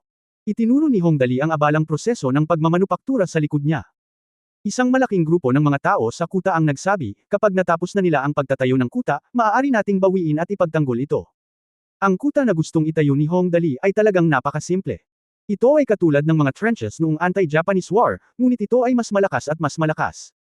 May iba't ibang kernel dito na angkop para sa long-range firepower. Ang pangkalahatang mga kinakailangan ay 2 puntos, ang isa ay malakas, at ang isa ay sapat na malakas. Sa oras na ito, ang kuta ay naitayo ng higit sa kalahating daan. Kung tutuusin, kung hindi mo papansinin ang estilo, iyon ay isang malaking tumpok ng mga bato ay pinagsasama-sama ng calcined steel, ipagpatuloy mo lang ang pagtatambak sa ibabaw. Okay, walang ibang ideya si Tang Moxon. Anyway, nakasanayan na niyang makisama kay Hong Dali, kaya hindi niya alam kung mananalo siya o matatalo. Wala siyang pakialam, kung ganoon, mag-delay muna tayo sandali, hehe. Kapag naayos na ang kuta, gusto nilang lumapit at salakayin tayo. Hindi ba katumbas ng pagkubkob? Oo, tumanggo si Hong Dali, ngumiti siya at sinabi, isipin mo, maaari silang manalo sa pakikipag-ugnayan sa kapatagan, ngunit hindi ganoon kadaling manalo sa labanan sa pagkubkob. Ngunit hindi nila ito matatalo, at mahirap para sa atin na talunin ito, itinuro ni Tang Moxon na sinabi ni Xiao Shan, pagkatapos nilang sakupin ang resurrection point doon, sila ay nagkonsensya. Mahirap para sa atin na bawiin ito, tama ba? Sigurado iyan, biglang tanong ni Hong Dali, pero bakit kailangan nating bawiin? Ano? Hindi ba't mas mabuting ipagtanggol dito at pumatay ng marami hanggat maaari? Ito. Biglang naramdaman ni Tang Moxon na may kabuluhan ang sinabi ni Hong Dali. Oo, narito, kasama ang kuta sa likod mo, ang punto ng muling pagkabuhay ay malapit. Ang depensa dito ay halatang mas maganda, bakit natin kukunin ang punto ng muling pagkabuhay? Sa oras na ito, ang mga reinforcement point ng Hong Dali ay naubos na ng higit sa 12,000 puntos, at ang kuta ay nasa ilalim ng mabilis na pagtatayo. Maraming miyembro ng team ang medyo naiinip, at sabi ni Kung nang may pag-aalala, Dali, hilingin mo rin sa amin na umakyat. Natatakot ako na hindi namin makayanan ang harapan. Kapag hiniling namin sa kanila na ibagsak ang resurrection point sa burol, hindi na kami magkakaroon ng pagkakataon kung susubukan naming muli. Huwag kang mag-alala, kalmado ka. Nakangiting sinabi ni Hong Dali, kailangan mong taglayin ang espiritu ng isang hari. Kailangan mong nasa isang estado ng pag-iisip kung saan hindi ka matatakot sa pagkawasak ng sansinukob. Paano mo hindi ito matitiis ng ilang sandali? Huwag kang mabalisa, huwag kang mabalisa. Okay, nang makitang bumababa ang bilang ng mga reinforcement, maaari lamang subukan ni Sora na manatiling kalmado at magkunwaring hindi niya nakita ang mga ito. Sa mga kinatatayuan, pinagpapawisan na ang mga palad ng mga tao. Ang walang tigil na kaso ni Hong Dali ay halos isang pagtatangkang magpakamatay. Ang bilang ng mga reinforcement ay bumaba sa humigit kumulang 87,000, habang ang panig ni Yinshuang ay bumaba lamang ng mas mababa sa 6,000. 1-2 ang casualty ratio. Kung magpapatuloy ito, siguradong talo ka. Anong ginagawa ni Hong Dali? Kung patuloy tayong lalaban ng ganito, baka aminin na lang natin ang pagkatalo. Hindi madali para sa ating Shenlong Star Realm na makaramdam ng pagmamalaki sa nakaraang labanan ng henyo. Kung matatalo tayo sa ganitong pagkakataon, bago ang karamihan sa mga naipon na parangal ay kailangang mabayaran. Bilasan mo at mag-isip ng solusyon. Itinuro ng isang taong mas mahusay ang paningin sa likod ni Hong Dali at malakas na sinabi, si Hong Dali at ang kanyang koponan ay magtatayo ng kuta sa lalong madaling panahon. Kapag naitayo na ito, maaari kang bumalik upang ipagtanggol ito, tama ba? Tama. Malamang na mas cost-effective ang lumaban sa isang defensive battle kaysa lumaban sa isang nakakasakit na labanan. I guess that's what Hong Dali thinks. Ngayong naiintindihan mo na. Habang nasa isip ang ilang iniisip ni Hong Dali, nagsimulang maingat na panuuri ng mga tao ang labanan. Ang isang eksena na tulad ng ganitong uri ng digmaan ay mukhang medyo nakakagulat, kaya kahit na ang labanan ay nagaganap sa halos kalahating araw, walang nakaramdam ng pagkabagot. Sa wakas, nang ang mga tao ay patuloy na nakatitig sa mga reinforcement point ng magkabilang panig hanggang sa ang panig ni Hong Dali ay may natitira na lamang na 80,000 reinforcement point, ang kuta sa gilid ni Hong Dali ay naitayo na sa wakas. Sa oras na ito, may natitira pang 72,000 reinforcement point si Yin Shuang. Ang gap ay talagang malaki. Sa mga nakaraang laban sa kampo, kahit na ang pinakamalaking puwang ay nasa loob lamang ng 1,000 puntos nang sa wakas ay natukoy na ang mananalo. Bilang resulta, sa pagkakataong ito ay nagkaroon ng pagkakaiba ng 12,000 puntos sa pagitan ng dalawang panig sa simula. 12,000 points, ano ang concept? Nakatayo doon ang buong grupo ni Yin Shuang para patayin mo, at kailangan mo silang patayin ng 2 beses at kalahati. Okay, everyone, please retreat muna. Nang makitang naitayo na ang kuta, sa wakas ay nagutos si Hong Dali na umatras, bumalik ka rito at hintayin silang umatake. Pagkatapos ay hihintayin at papatayin natin sila, hehe. Sa wakas. Pag-urong, ang lahat ng 3,000 tao na naniningil sa Resurrection Point sa burol ay umatras at pumasok sa paligid ng kuta, naghihintay na dumating si Yin Shuang at sabay na makapagpahinga. Pagkatapos ng lahat, ito ay isang tunay na mahirap na labanan. Kahit sa virtual world kakabahan ka pa rin at kailangan mo talagang mag-relax. Malinaw, si Yin Shuang ay mayroon ding ideyang ito. Matapos nilang matagumpay na sakupin ang Resurrection Point sa burol, hindi sila nagmamadaling bumaba ng bundok para umatake, ngunit nagpahinga sa loob ng hanay ng burol. Boss Yin Shuang, umupo si Staff Officer Wells sa tabi ni Yin Shuang, tumingin sa mapa, at sinabi, binaba na namin ang mahalagang muog na ito. Para sa susunod na aksyon, ang opinyon ko ay tuklasin muna ang sitwasyon. Nakita ko lang pagkaraan ng ilang sandali, may mga 3,000 na tao lamang ang lumalahok sa labanan sa panig ni Hong Dali, at ang mga galaw ng mga natitira ay maaaring lumaban, kaya't ang mga natitira nating tao ay maaaring labanan, kaya't hindi natin alam. Tuloy-tuloy. Well, tama ka, tumingin ng mabuti si Yin Shuang. Tiningnan niya ang mapa at kinakalkula ang lahat ng terrain dito. Maya-maya, bahagyang pinaikit niya ang kanyang mga mata at sinabing, hindi nila buong lakas na inatake ang Resurrection Point na ito. Baka umaatres sila sa intersection ng main road namin pababa. Ayon sa nakasanayan ni Hong Dali, ang ugali niya ay naglagay siya ng checkpoint sa intersection. Tandaan mo noong ginamit niya ang motorsiklo sa Genius Battle, di ba? Ang taong ito ay magaling gumamit ng mga bagay na hindi inaasahan. Dapat nga, nakasimangot si Wells, at pagkatapos ay sinabi, fair na. Sa tingin ko, ang unang hakbang ay ang patatagin ang likuran. Ang mungkahi ko ay magpadala ng isang pangkat ng 500 katao upang magpatrolya sa likuran. Mag-ingat sa pag-atake sa atin ni Hong Dali at muling pagkabuhay sa likuran. Ituro. Ang iba pang 4,500 katao ay nahahati sa 500 katao, at ang lahat ng bagay ay nahahati sa harap at ang lahat ng bagay ay isa sa alang-alang natin ang sitwasyon. Ang susunod na galaw. Agad na tumango si Yin Shuang, bueno, ito ay sa iyo. Magandang ideya ito, gawin natin ito. Kaya't ang bawat panig ay nag-iwan ng isang tao upang magbantay sa magdamag, habang ang iba ay nagpahinga at naghanda para sa labanan sa susunod na araw. Sa gabi, patuloy na sinusubukan ni Kung at Yung Maming na hanapin si Hong Dali para tanungin siya tungkol sa susunod na diskarte. Gayunpaman, si Hong Dali ay talagang natutulog na parang patay na baboy. Nakayakap pa rin siya kay Tang Moxon at ang kanyang ulo ay nakapatong sa hita ni Lin Nianwei. Sa eksenang ito, maaari mo ba akong istorbohin? Hindi naman dapat ganoon, di ba? Kaya sobrang depressed silang dalawa. Kanta, sa tingin mo ba ay magagawa ang paraan ng pakikipaglaban ni Brother Dali? Yu Maming whispered, Yin Shuang is not that stupid. After the fortress is repaired, he will never be able to use his troops to attack. Tama ba? Tapos ang mga naunang advantages ay hindi pa nabubunyag. Ganon din ang pakiramdam ko, sabi ni Kung. Kakaiba rin ang mga taktika ni Hong Dali, tama ang pagkakagawa ng kuta na ito. Ito ay isang solidong likuran, ngunit hindi ito sapat na nakakasakit. Dito lang tayo makakapagtago, walang pag-asa na atakihin ang kalaban. 5,000 laban sa 5,000, kung magkalaban ang magkabilang panig, walang gaanong pagkakaiba sa lakas. Kahit na hindi magagapi si Gu Feifei, ang kanyang lakas ay pinigilan hanggang sa limitasyon sa larangang ito, at hanggang 10 tao ang maaaring pumatay sa kanya. Sa makatuwid, kung ang isang malaking hukbo ay umatake ng direkta, ang magkabilang panig ay halos matatalo, at mayroong napakakaunting mga sorpresa. Kalimutan mo na, sa tingin ko ay magkakaroon ng ibang ideya si Kuya Dali, umiling si Yumaming, hindi natin naiintindihan ang loikan ng Diyos, hintayin na lang natin. Sumusunod lang tayo sa utos niya. Well, tayo lang ang kaya. Tumango si Sora. Mabilis na lumipas ang gabi, at madaling araw na sa isang kisap mata. Dali, bumangon ka dali, maagang nagising si Tang Moxon, kumawala sa mga bisig ni Hong Dali, tumingin sa paligid, at mabilis na tinulak si Hong Dali, bumangon ka, madaling araw na, mag-ingat sa palihim na pag-atake ng kaaway. Oh, anong kinakatakutan mo?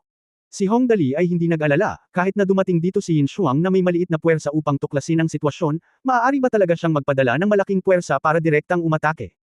Huwag mag-alala, imposible. Sadis tumalikod ang lalaki at natulog ulit.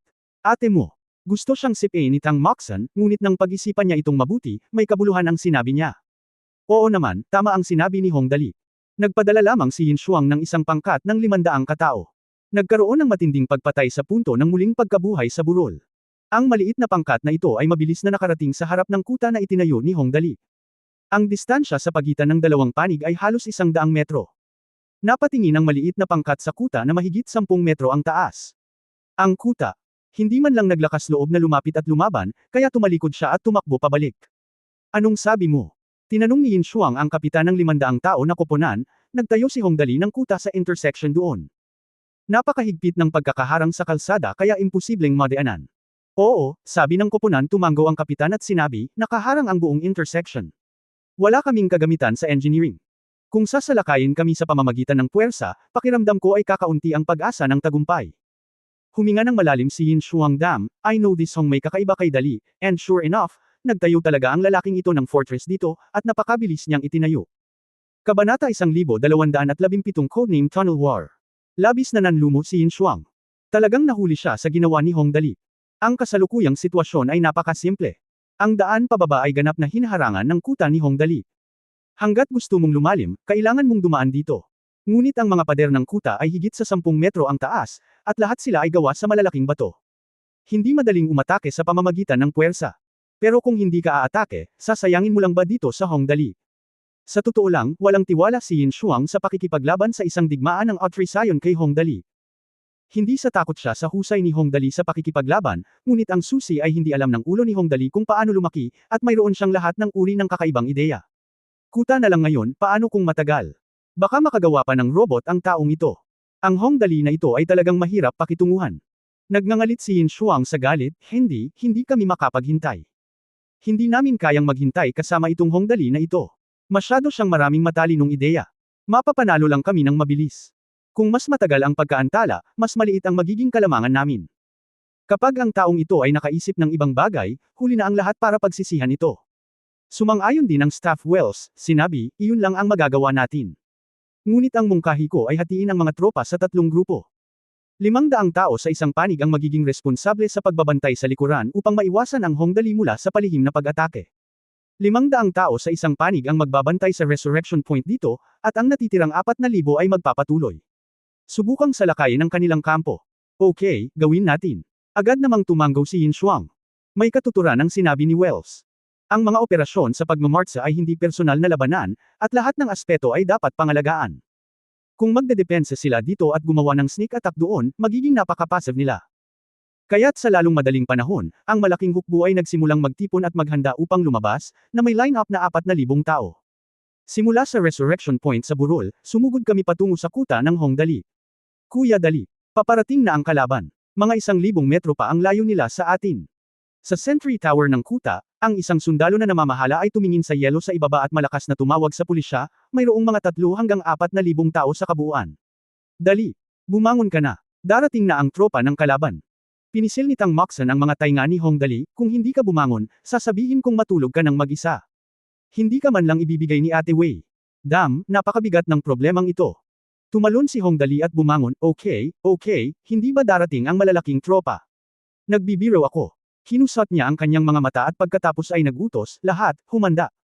Inaatake ng kaaway ang lungsod. Papatayin natin ang lahat ng dumating. Ilan sila? Okay. Ito ay sa wakas ay isang pagkakataon para sa counterattack. Sa isang sandali, lahat ay nagtipon ng kanilang lakas, at ang lahat ng sama ng loob na mayroon sila sa pag-agaw sa punto ng muling pagkabuhay ng burol ay sumabog, naghihintay na patayin sila ng kabilang partido. Lumipas ang layo na 1,000 metro sa isang kisap mata, at si Yin Shuangshen, na nakasuot ng puti, ay nanguna. Nanguna sa pagsingil, sumugod ang mga miyembro ng koponan sa likod. Lahat, humanda, apoy. Kasunod ng utos ni Yu Maming, ang pangmatagalang firepower sa kuta ay nagsimulang masakop ang lugar. Ang mga taong ito ay lahat ay may kakayahang pangmatagalan na pag-atake. Para naman sa mga santukan na lumalaban, lahat sila ay nagbabantay sa tarangkahan upang hindi masira ng kalaban ang linya ng depensa. Sa isang iglap, lahat ng uri ng mga superpower ay ibinagsak na parang libreng pera. Sina Tang Moxon, Li Nianwei Blood Demon at iba pa ay sumakay din sa kuta upang tumulong. Kailangang sabihin. Sa larangang ito ng digmaan, upang mabawasan ang personal na impluensya. Ang mga epekto ng mga kapangyarihang ito ay talagang lubhang hamina. Maging si Tang Moxon, ang Ice Soul Stone Awakener, ay maaari lamang gumamit ng mga spells tulad ng Hail, Blizzard, at Ice Knife sa isang malaking lugar. Bagaman maaari itong umatake sa isang malaking bilang ng mga tao, ngunit ang epekto ay mas mahina. Sa sandaling nagkaugnay ang dalawang panig, agad na naging malupit ang labanan. Pinangunahan ni Yin Shuang ang mga miyembro ng santukan na koponan upang patuloy na salakayin ang gate ng lungsod, at ang mga gumagamit ng long-range na kakayahan ay tumayo sa ilalim ng kuta at pinaputukan ito. Sa kasamaang palad, ang kuta ay talagang masyadong malakas kung ito ay inilagay sa ibang lugar, ito ay.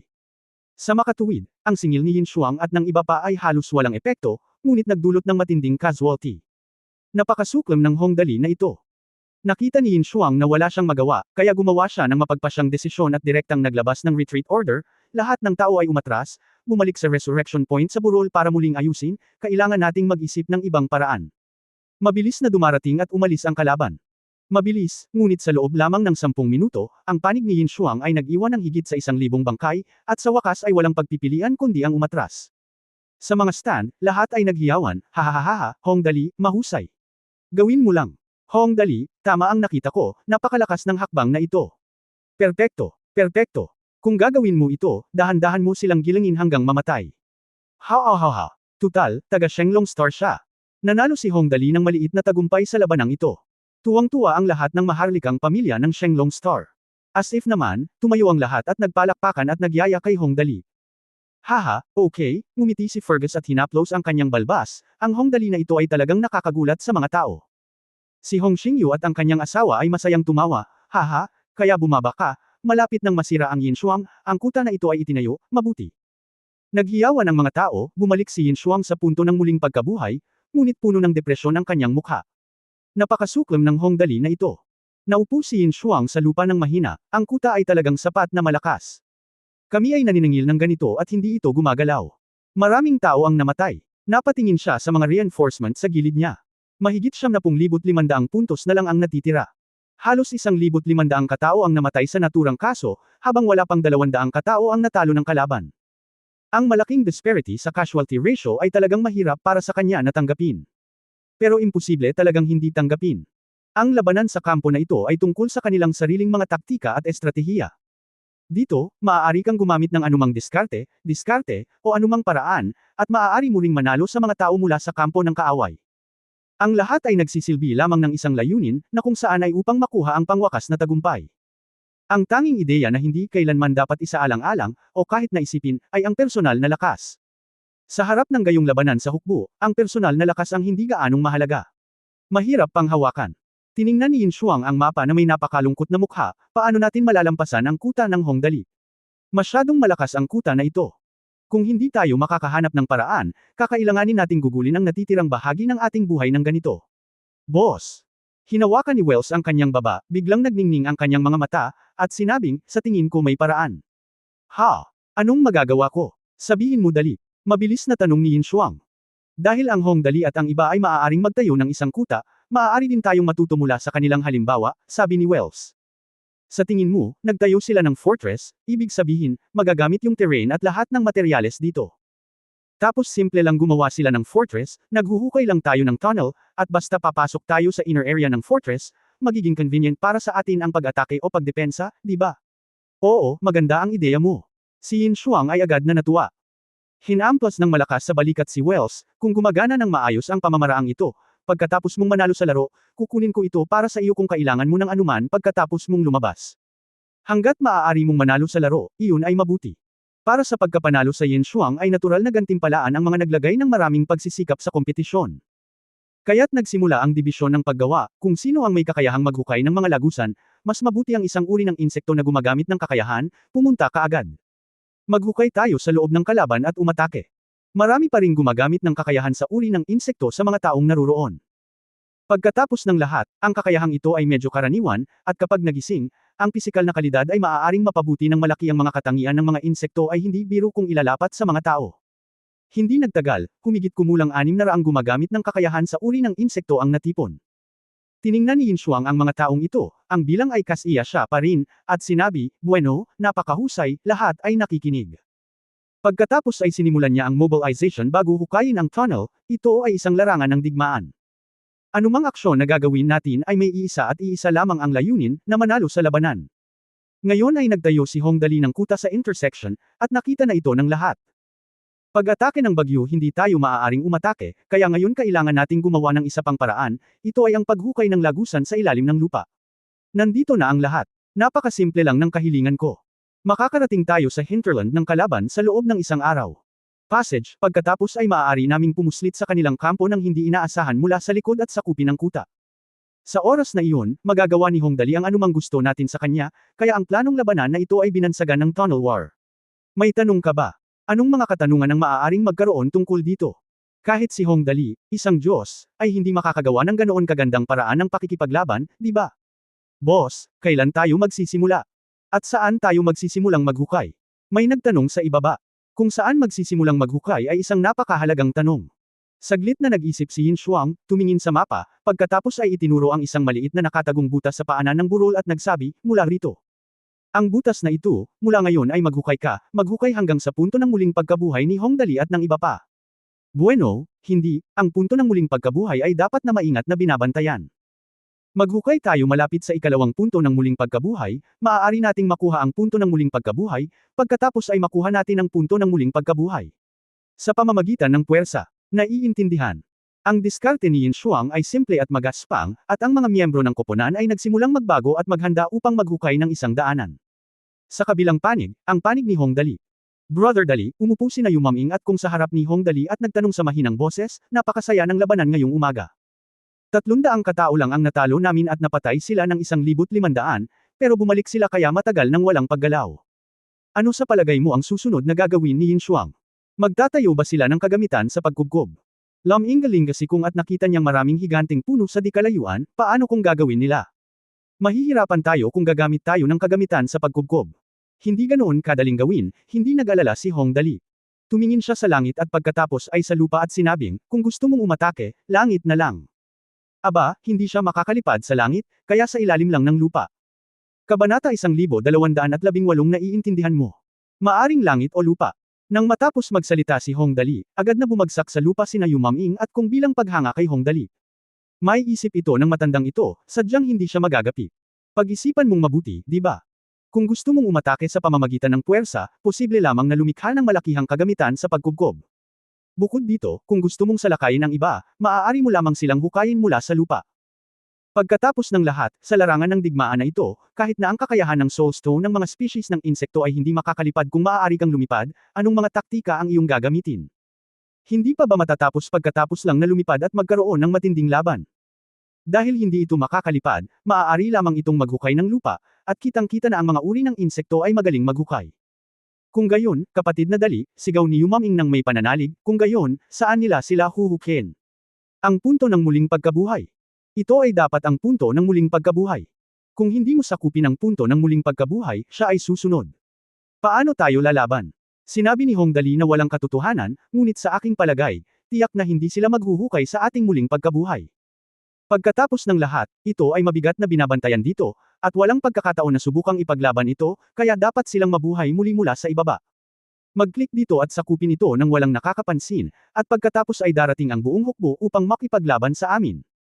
Pagkatapos ay oras na para talagang lumaban para sa lakas, at ang kanilang mga reinforcement point ay higit pa sa atin, naiintindihan mo ba? Ano pa ang hindi mo naiintindihan tungkol dito?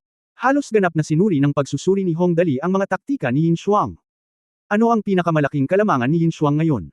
Ang mga reinforcement point ay mas mataas kaysa sa Hong Dali. Ito ang kanilang pinakamalaking kalamangan. At ang digmaan, malinaw naman, ay tungkol sa paggawa ng maliliit na kalamangan sa malalaking kalamangan, at malalaking bentahe sa ganap na kalamangan. Sa kasalukuyan, mahigit 70,000 ang reinforcements ni Yin Shuang, habang 80,000 lang ang reinforcements ni Hong Dali. Tila isang maliit na halaga mula sa puntong ito, ngunit ano ang mangyayari pagkatapos ng laban? Halimbawa, paano kung ang Hong Dali ay naiwan ng 5,000 yuan at ang Shuang ay naiwan ng 15,000 yuan? Sa oras na iyon, ang dati bang maliit na kalamangan ay naging ganap na kalamangan. Makapangyarihan si Kuya Dali. Nagliwanag ang mata ni Yu Maming nang marinig niya ito. Napakatumpak ng pagsusuri ni Hong Dali. Kung magpapatuloy ito, hindi ba tayo ang mauuna sa camp battle na ito? Si Hong Dali ay nakaramdam ng labis na panghihinayang na nais niyang bigyan siya ng isang sampal sa mukha. Nima, napakaraming tuyong bola ang pinag-uusapan mo. Tapos na ngayon. Nasira na naman namin ang magandang plano ni Yin Shuang. Originally, plano naming matalo. Hindi ito tungkol sa pagkapanalo. Ang mga kahihinatnan ng pagkapanalo sa laban na ito ay magiging seryoso, tama. Mas mabuting matulog muna ako, nagmamadaling tumakbo si Hong Dali, maaari mong pag-aralan ang iba pa. Pagkasabi nun ay tumakbo na siya na parang palo. Si Yu Maming at Kung na lang ang naiwan na nakatingin sa isa't isa. Hoy, hayaan mo akong sabihin sa iyo. Tumingin si Kung sa likod ni Hong Dali, sinundot si Yu Maming, at nakangiting sinabi, kumbinsido ka ba sa pagkakataong ito? Napakagaling ni Kuya Dali, at hindi ka manlulumo kung kasama mo siya. Oo, talagang kumbinsido na ngayon si Yu Maming. Ang uri ng taong kumbinsido, ang labanan sa kampo na ito ay hindi madaling manalo, ngunit pagkatapos makinig sa mga salita ni Brother Dali, pakiramdam ko palagi kung naaabot ang tagumpay. Napakagaling. Mabuti sana kung ako ay maging alipin ni Brother Dali. Oo, bamantong hininga si Sora, hindi ko lang alam kung tatanggapin niya ito. Oo. Nag-aalala rin si Yu Maming tungkol sa mga pakinabang at pagkalugi, kalimutan mo na, sinabi na ni Brother Dali kay Yin Shuang ang susunod niyang plano. Mayroong hindi bababa sa 70% na pagkakataon na ito ay magkatotoo. Kung hindi nag-organisa si Yin Shuang ng isang disenteng pag-atake sa nakalipas na 2 araw, wala na talaga siya. Well, it's time for us to set up, tumayo si Kung at sinabing. We need to make some arrangements near the resurrection point below. Otherwise, kung talagang hinuhukayin nila ito, wala nang saysay na ipaglaban na lang natin ang mga pagpatay. Oo, yun lang. Tumango agad si Yu Maming. Sa sumunod na 2 araw, nag-organisa si Yin Shuang ng ilang pag-atake, ngunit hindi malaki ang sukat, mga 2,000 katao lamang. Sa bawat pag-atake, mahigit 100 katao ang namatay bago nag-anunsyo ng pag-atres. Lahat ng nasa stand ay nataranta. Hindi nila naintindihan kung anong uri ng mekanismo ang itinakda ni Yin Shuang ang tunnel warfare plan ni Yin Shuang. Nagkataong blind spot ang lokasyon, at nakikita lang ng audience si Yin Shuang na nagpapadala ng mga tao para tingnan ito. May ginagawa siya, pero hindi niya alam kung ano ang ginagawa niya. Ano ang ginagawa nitong Yin Shuang? Maraming tao ang nagtataka, kung higit sa 2,000 tao ang ipinadala sa pag-atake araw-araw, ang gayong malakas na kuta ay maaaring salakayin. Bumaba ka. Kahit papaano kailangan mong gumawa ng ilang kagamitan sa pagkubkob o kung ano. Kung hindi, hindi ka ba mamamatay? Hindi, pero pakiramdam ko palagi siyang gumagawa ng isang bagay na mahiwaga. Sa palagay ko hindi siya ganoon katanga. Sa pangkalahatan, ang isang henyo na tulad niya ay hindi maaaring maging ganoon ka-simple. Oo, manood ka na lang, malamang may magandang palabas sa isang araw o 2. Lahat ng tao sa kalye ay nag-uusap, ngunit sa lugar ng pamilya ng Hong, tumingin si Hong Xingyu kay Hong Dali, na nagsasaya, at bahagyang nag-aalala, mukhang walang ginagawa si Dali nitong mga araw na ito. Kung magpapatuloy ito, paano kung Yin Shuang kung may aksidente doon, natatakot akong magdulot ito ng matinding pagkalugi. Sa palagay ko ay hindi, sabi ni Huayaling, hindi masyadong nag-aalala, bagaman ang aming maliit na bata ay karaniwang pabaya, siya ay lubos na maaasahan sa mga kritikal na oras. Ano ang ginagawa ni Yin Shuang? Ngayon si Hong Dali ay nasa likod ng kuta at halos hindi na magagapi, kaya ang kailangan niyang malaman ngayon ay kung ano ang ginagawa ni Yin Shuang. Kung pag-uusapan, walang ginawang espesyal si Yin Shuang. Kumunat ang noo ni Hong Xingyu at tumingin sa burol kung saan pangunahing nagtitipon si Yin Shuang at ang iba pa.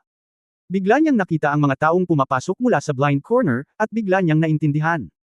Hinampas niya ang kanyang hita, hindi, si Yin Shuang at ang iba ay naghuhukay ng lagusan. Plano nilang palihim na atakihin mula sa ilalim ng lupa. Ang mga pag-atake sa maghapon sa nakalipas na 2 araw ay para lamang manlinlang sa iba, ang tunay nilang layunin ay nasa ilalim ng lupa. Hill Resurrection Point Superior. Kumusta ang paghuhukay ng lagusan? Tinanong ni Yin Shuang ang Staff Officer Wells, kapag hinukay ang lagusan, sasalakayin natin ang kuta sa gabi, habang ang iba naman ay iikot mula sa likuran at aatake mula sa magkabilang panig. Talagang mananalo tayo. Sarado na ang tunnel. Mahigit kalahati na ang hinukay. Ayon sa balita sa loob, mga 200 meters lang ang layo. Mahigit isang araw na lang huhukiin. Nakipag-ugnayan si Wells sa kabilang partido, at hindi nagtagal, isang linya ang ipinakita sa mapa. Paglabas sa underground passage, boss, sino ang ipapadala natin sa tunnel? Pamumunuan ko ang koponan, sabi ni Yin Shuang, na gustong manguna sa sitwasyong ito, pamumunuan ko ang 3,000 tao mula rito, at pangungunahan mo ang natitirang 1,000 tao upang akitin ang kaaway ng direkta. Maghintay lamang hanggang makuha natin ang punto ng muling pagkabuhay. Pangharap na pag-atake. Okay, walang problema, ipinapangako kong tatapusin ko ang misyon. Kaya sa ikatlong araw, 3:00 na ng hating gabi. Ito ang oras ng araw kung kailan ang mga tao ay malamang napagod at inaantok, at ang kampo ni Hongdali ay walang pagbubukod. Sa mga lagusan sa ilalim ng lupa. Bilasan mo. Ang oras ay apurahan. Kapag lumipas ang oras na ito, malaking problema ang madaling mangyari.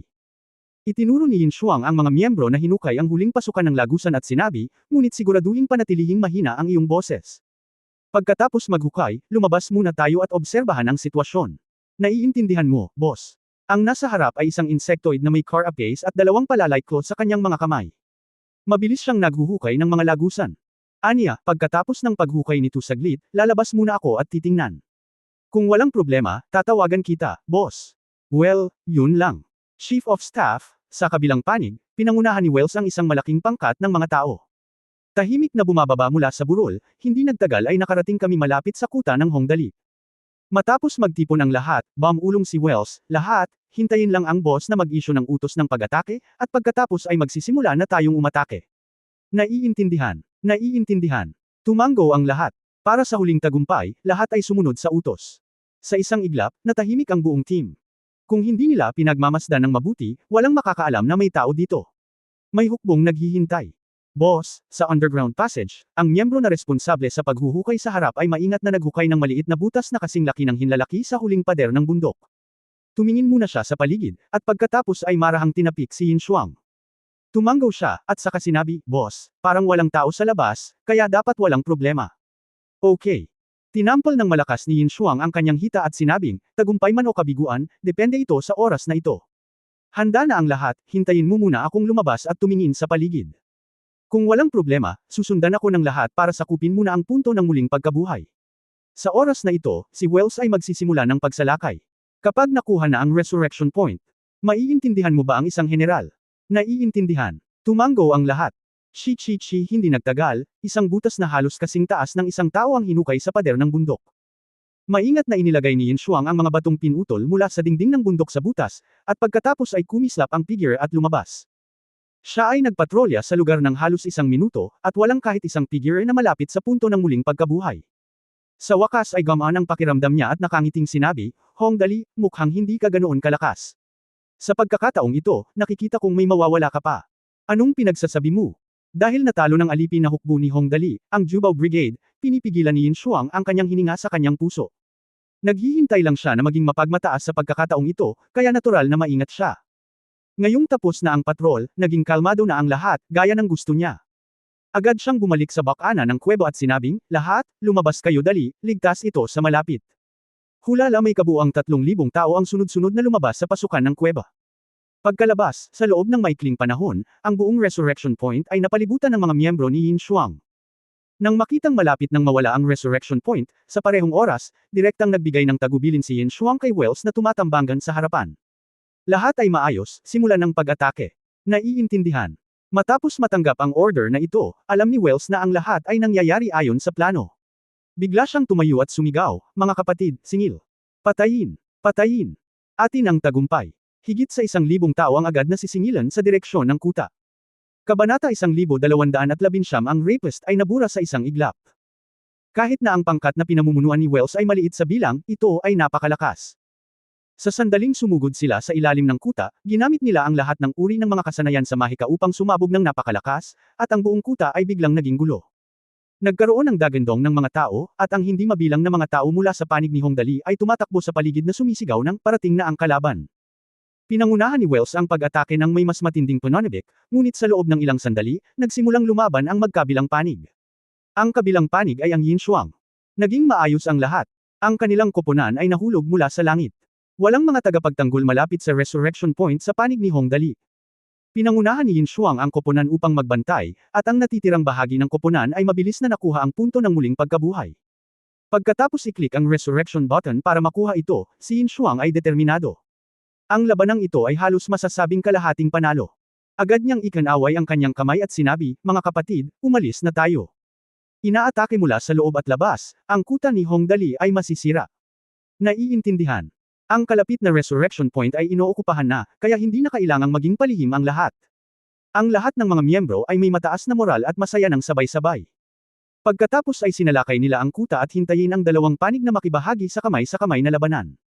Ang tagumpay o pagkatalo ay magpapasya. Sa hindi inaasahang pagkakataon, si Yin Shuang at ang iba pa ay nakaalis na, at wala pang 100 metro ang layo. Biglang, nagkaroon ng marahas na pagsabog sa kuwebo sa likod, at pagkatapos ay nagliwanag ang mga ilaw, at hula lalala. Mahigit 4,000 tao ang dumating mula sa buong paligid. Lumitaw ang burol, ganap na nakapalibot sa pangkat ng 3,000 tao na pinamumunuan ni Yin Shuang. Pinalibutan ng mga taong ito ang pangkat ni Yin Shuang.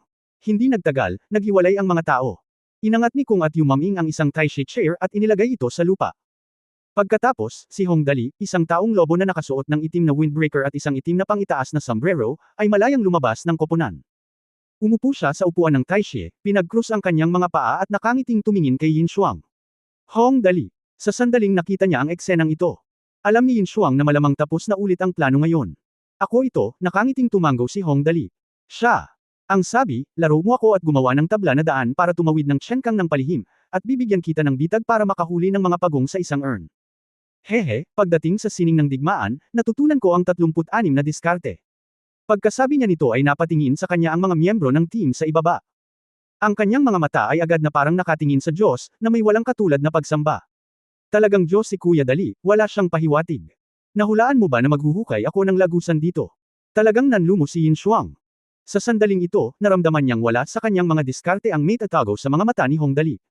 Parang hindi na makakalipad si Sun Wukong mula sa palad ni Tathagata. Sobrang nakakadepress. Hindi ba ito simple? Kung si Hong Dali ay may isa pang goose feather fan sa kanyang kamay sa oras na ito ay ang muling pagsilang ni Zhu Kongming. Kung hindi ka makalusot mula sa harapan, maaari ka na lamang gumamit ng iba pang mga paraan. Ito ay nasa langit man o sa lupa. Kung hindi ka makakalipad sa kalangitan, kung gayon maaari tayong pumunta sa ilalim ng lupa. Hong Dali, napakalupit mo. Natalo si Yin Shuang ng isa pang round at agad na tumingin sa paligid. Pagkatapos ay itinuro niya ang likod, lahat, lumabas mula sa likuran. Tumakas muna. Sa oras na ito, mahigpit na napapalibutan si Hong Dali. Talagang walang paraan na manalo siya sa isang laban, kaya't makakahanap lang siya ng mahinang punto para lumayas at tumakas muna. Lumabas at gumawa ng mga plano. "Halika, lahat," ngumiti si Hong Dali at bahagyang iwinagayway ang kanyang kamay, na tila nangangahulugan na ang mga bihag ay mapapawi sa isang iglap, patayin silang lahat. Walang iwanan. Bago sakupin ang punto ng muling pagkabuhay sa burol. Sa panig ni Hong Dali, mas kaunti ang kanyang ginamit upang lumaban, at labis siyang nanlumo nang siya ay pinatay ni Yin Shuang at ng iba pa. Sa hindi inaasahang pagkakataon, ibabalik ang sitwasyon sa loob lamang ng ilang araw.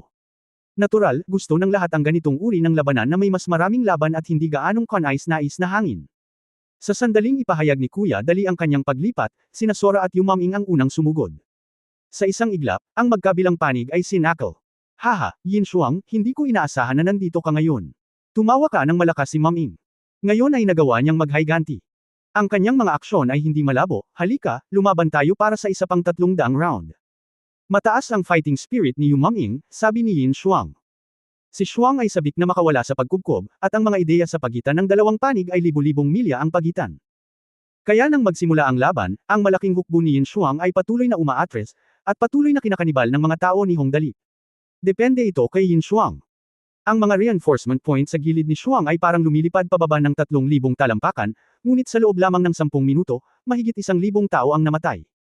Gaya ng sinabi natin dati, sinakop nila ang puntong ito ng muling pagkabuhay, kaya ang mga patay ay direktang muling nabuhay sa puntong ito ng muling pagkabuhay. Hong Dali, okay, mga kapatid, harangin mo sila sa punto ng pagkabuhay na mag-uli at patayin ang bawat isa ng buhay. Pwede ka, Nima. Halos lumuwa si Yin Shuang ng isang subo ng dugo matapos itong marinig. Tinanong ko kung bakit naging maayos ang pananakop sa puntong ito ng muling pagkabuhay. Ito ay naplano na. Ngayon nagiging kawili-wili ang mga bagay. Ang bawat tao sa panig ni Yin Shuang ay namamatay at ang isa ay lalabas sa punto ng muling pagkabuhay. Kapag siya ay lumabas, siya ay namamatay, at kapag siya ay namatay, siya ay nabubuhay, at kapag siya ay nabubuhay siya ay namamatay muli. Mahigit 4,000 katao ang hamarang sa 3,000 katao. Ano ang pakiramdam ng pagpaslang sa punto ng muling pagkabuhay? Siguradong mas grave iyon lalo na't sinabog na naman ang kuweba. Walang matatakbuhan si Yin Shuang kung gusto niya. Ang lahat ng nasa stand ay nakatitig sa larangan ng digmaan sa ibaba ng nakabuka ang kanilang mga bibig, at lahat ay naramdaman na lamang na sila ay nasa buong katawan. Nanginginig si Force, Diyos ko, hindi ba masyadong malupit itong si Hong Dali? Makakaisip pa ba siya ng ganoong ideya? Hindi, ang hakbang na ito ay sadyang walang talo. Ang Yin Shuang ay isang kumpletong trahedya sa pagkakataong ito. Hindi, ang libong tao sa harapan ay hindi maaaring sumugod, at hindi sila makakatakas dito. Sila ay nabubuhay at namamatay muli. Sa ganoong kaikling panahon, nawala sila ng higit sa 5,000 reinforcement point. Okay. Magaling. Hinampas ni Hong Xingyu ang kanyang hita, nakakagulat ito, wala akong maisip na taktika. Nakakamangha. Hahaha. Hindi, walang kabuluhan ang pagmamahal namin sa kanya, haha, tuwang-tuwa rin si Hua Yaling. Ang kakayahan ni Hong Dali na makabuo ng gayong hindi magagapi na taktika ay lampas lamang sa imahinasyon ng lahat. Kung magpapatuloy ito, tiyak na mananalo si Hong Dali sa labanang ito sa kampo. Sa pagkakataong ito si Yin Shuang ay talagang binugbog ng husto kaya hindi na ito maaaring maging mas miserable. Ang bawat isa ay pinutol na parang leeks, lahat ay babagsak. Ang kalamangan na sa wakas ay naitatag nila noon ay ganap na nawala sa wala pang isang oras. Sa orihinal, nakakuha sila ng higit sa 12,000 reinforcement point mula sa Hong Dali, ngunit sa pagkakataong ito, nabura sila na parang leeks. Sa mahigit 18,000 reinforcement point, 6 na beses namatay si Yin Shuang. Hindi, kung patuloy tayong papatayin ng ganito, malapit na tayong maubusan ng reinforcement points. Kailangan natin agad gumawa ng paraan. Sa kabutihang palad, may oras para sa muling pagkabuhay, na nangyayari tuwing 5 minuto. Sinubukan ni Yin Shuang ang kanyang makakaya na mag-isip ng paraan, tumakbo. Dapat tayong maubusan, hindi tayo mabubuhay na mag-uli. Sa pag-iisip nito, mabilis na tinawag ni Yin Shuang ang buong grupo, lahat, mangyaring huwag muling mabuhay. Tumakbo. Tumakbo sa hanay ng resurrection point. Mabilis. Sa wakas ay nag-isip ng paraan upang mailigtas ang kanyang sarili, sa ilang sandali, ang lahat ay nasa estado ng kanilang mga kaluluwa pagkatapos ng kamatayan. Tumakbo sila palabas sa abot ng kanilang makakaya, na parang hinahabol sila ng Diyos ng kamatayan. Oh, hindi ka nabuhay muli. Tumingin si Hong Dali sa walang laman na resurrection point at sumangot, dahil walang resurrection, so be it. Lahat, ibalik ang resurrection point. Di nagtagal, binawi ng lahat ang punto ng muling pagkabuhay, at muling nanlumo si Yin Shuang pagkatapos na masakop ang punto ng muling pagkabuhay, maaari silang direktang mag-teleport sa pinakamalapit na punto ng muling pagkabuhay, na ang burol. Punto ng muling pagkabuhay. Ngunit ang problema ay wala sila sa saklaw ng punto ng muling pagkabuhay. Para tumakbo na lang sila pabalik. Mabuhay. Si Kuya Dali ay hindi matatalo. Ang labanang ito ay ganap na sinira ang reputasyon ni Hong Dali. Naghiyawan ang lahat ng miyembro ng team. Sa katunayan, sa lahat ng nakaraang labanan sa kampo, kakaunti ang makakamit ang gayong tagumpay gaya ng Hong Dali. Sa bawat pagkakataon, ang dalawang panig ay pantay-pantay sa lakas, at sa wakas ay nanalo na may napakaliit na agwat. Ngunit maswerte si Hong Dali sa pagkakataong ito. Sa gayong pagkubkob at pagsupil, direkta niyang ginawang kalamangan ang kanyang kawalan, at ito ay isang malaking kalamangan. Lalo na ang epekto sa moral ay sadyang mapangahas. Sa mga kinatatayuan, si Instructor Mukaron ay tumingin kay Hong Dali sa larangan ng digmaan, ang kanyang mga mata ay tila natuklasan ang pinakamahalagang kayamanan sa mundo, at ang kanyang mga labi ay nanginginig sa pananabik, okay. Okay. Ang Hong Dali na ito ay sadyang kamangha-mangha, malayo sa aking imahinasyon. Kahanga-hanga. Tuwang-tuwa siyang bamulong saglit, pagkatapos ay desididong inilabas ang communicator, naglakad patungo sa isang desyerto na lugar, binuksan ito, at pagkatapos ay bamulong sa communicator, oo. Mr. Dick. Ako si Mukaron, good thing, great thing. Isang virtual figure ang lumitaw sa communicator, na nagtataka, anong magandang bagay ang sabik kang makipag-ugnayan sa akin. Mr. Dick, sa ating Star Camp battle, isang tactical genius ang lumitaw. Isang ganap na henyo. Tuwang-tuwang sinabi ni Mukaron kay Lord Dick, ang napakagandang talento ay hindi lumitaw sa halos 1,000 taon, ayaw mo bang makita ito? Tingnan mo. Ano ang pagkakaiba sa mga puntos ng pampulakas sa pagitan ng tagumpay at pagkatalo? Malinaw na walang pasensya si Master Dick at nagtanong, higit ba ito sa 10,000? Ito ang benchmark para sa tactical genius. Nangangahulugan ito na ang nanalong panig ay dapat magkaroon ng gap na hindi bababa sa 10,000 reinforcement points upang makuha ang atensyon mula sa itaas. Ngunit ang problema ay sa pagkakataong ito ang digmaan sa kampo ay hindi pa tapos. Ito. Saglit na nag-alinlangan si Mukaron, at pagkatapos ay maingat na sinabi, Lord Dick, hindi pa napagdesisyonan ang nanalo sa camp battle dito, ngunit iminumungkahi kong panuurin mo muna ang video ng laro. Na i-record ko na lahat. Ito ay sadyang nakakapanabik. Malalaman mo pagkatapos mapanood ito. Hindi ako nangangahas na magsinungaling sa iyo. I'm sorry hindi ka rin maglakas loob. Malinaw na mataas ang katayuan ni Mr. Dick, at ang kanyang tono ay puno ng walang hanggan na kamahalan. Ipadala mo ito, titingnan ko muna, at pagkatapos ay ibibigay ko sa iyo. Sumagot ka. Okay, okay. Tuwang-tuwa si McCarron nang marinig niyang sumang-ayon si Master Dick at mabilis na ipinadala ang video ng larong na record niya. Lumipas ang oras bawat minuto, at makalipas ang halos 2 oras, tumunog ang communicator. Ang iyong panig ay ang Shenlong Star Realm, tama ba? Halatang tuwang-tuwa si Mr. Dick sa oras na ito, hintayin mo ako doon, pupunta ako doon. Ang Hong Dali na ito ay isang talento. Hindi, isang henyo. Talagang isang henyo sa mga taktika. Kabanata 1220 Teniente General Lei She. Henyo. Isang henyo sa taktika. Matapos pakinggan ang mga salita ni Sir Dick, gumaan kaagad ang pakiramdam ni McCarron at masayang sinabi, oo, sa tingin ko rin ay henyo siya. Halos kalahati pa rin ito ng labanan. Sa nakaraang Star Realm Genius Battle, siya rin ay, very, very outstanding. Okay, no need to say more, pupunta ako kaagad, sabi ni Lord Dick, na tinapos ang komunikasyon. Oh, okay, kinatay ni McCarron ang communicator, tumawa ng malakas, at bumulong, si Sir Dick ang Deputy Combat Staff Officer ng ating Penyan Star Alliances Corps. With him here in person, Hong Dali tiyak na aakyat sa langit ang hinaharap, hahaha. Alyansa ng bituin ng Penyan. Ito ay isang higanting alyansa na binubuo ng higit sa 6,000 pangunahing Star Realm kabilang ang Shenlong Star Realm. Ang Penyan Star Alliance ay karaniwang kumakatawan sa isang malaking bahagi ng lugar na ginalugad ng mga tao sa ngayon. Kahit na ito ay ilagay sa loob ng saklaw ng buong universo, ito ay isang napakalaking sukat pa rin. Ngayong personal na darating ang Deputy Chief of Operations ng Penyan Star Alliance Corps, hindi biro yun. Sa pagkakataong ito, malamang na makapasok si Hong Dali sa punong tanggapan ng militar ng Penyan Star Alliance para sa karagdagang pagsasanay. Kung lalabas siya doon, dapat nasa Alliance area man lang siya. Ang isang taong inspector sa unang antas ay may ganap na magandang kinabukasan. Sa malawak na universo, sa isang napakahiwagang kalawakan, mayroong isang malaking planeta na may diameter na daan-daang libong kilometro. Ang planetang ito ay tinatawag na Sol Planet. Lahat ito ay nilagyan ng modernong kagamitang mekanikal. Ang buong planeta ay parang isang higanting mekanikal na anyo ng buhay. Ang bawat bahagi sa planeta ay halos buhay at may sariling kamalayan. Bawat isa ang mga estrukturang nabuo ay maaaring kumilos ng mag-isa, at kasabay nito ay nakikipagtulungan sa mga tagubili ng tao upang makumplito ang ilang lubhang espesyal na mga gawain. Halimbawa na lang, ang buong planeta ay maaaring mag-transform sa isang malaking planeta fortress sa loob ng isang oras. Maaari rin itong gawing isang landscape planeta na may magagandang bundok at malinaw na tubig sa loob ng isang oras. Ito ay makapangyarihan sa lahat, at sa parehong oras ito ay hindi mahalata sa universo, tulad ng isang ordinaryong planeta. Ito ang punong tanggapan ng Penyan Star Alliance. Wala pang 100 milyong tao ang naninirahan sa buong planeta.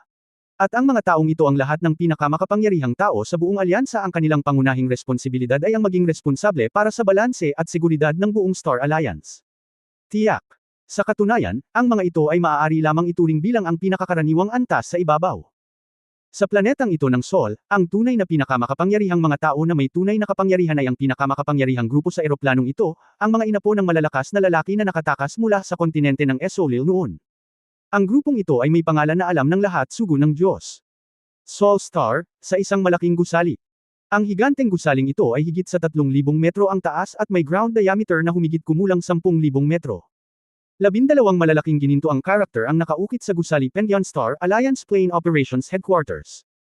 Sa oras na ito, sa loob ng Penyan Star Alliance Operations Headquarters, ang suporta sa mobilisasayo ng lahat ng pangunahing puwersa ng bituin ay isinasagawa.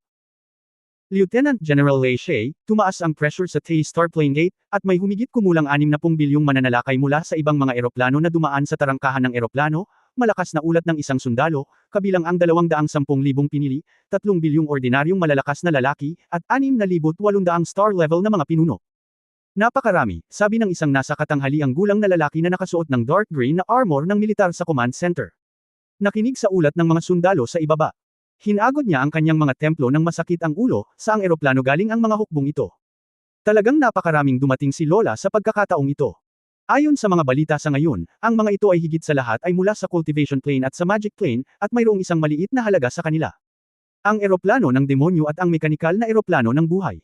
Sumagot ang sundalo, sa kasalukuyan, ang cultivation plane ay nakahanay sa magic plane, at ang demon plane ay nakahanay sa mechanical life plane. Bilangin ang aming sariling eroplano, mayroong 3 sa kabuuan. Kampo. Ang labanan sa pagitan ng 3 kampo ay lubhang komplikado, lalo na sa kalawakan. Ito ay isang pagsubok ng tactical na utos sa pagitan ng 2 panig. Kung may kaunting pagkakamali, daan-daang milyong sundalo ang mamamatay.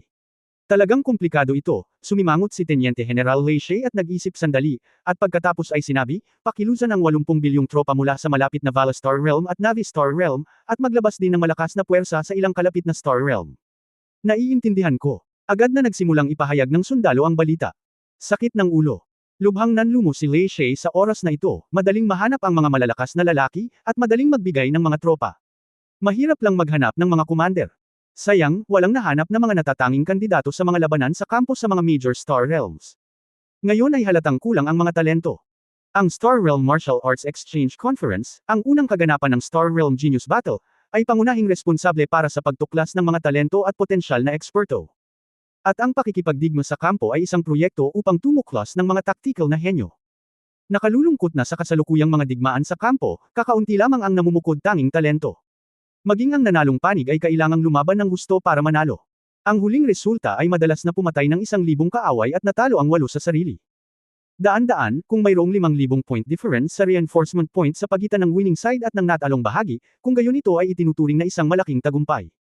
Sumasakit ang ulo ni Leishay nang biglang may lalaking nasa katanghaliang gulang na nagmamadaling lumabas ng kwarto sa loob. Ang lalaking ito ay humigit kumulang 40 taong gulang, na may maikling asol na buhok at napakatigas na linya ng mukha, puno ng karaniwang katangian ng militar. Siya ay determinado na may madilim na berdeng balabal sa kanyang likod.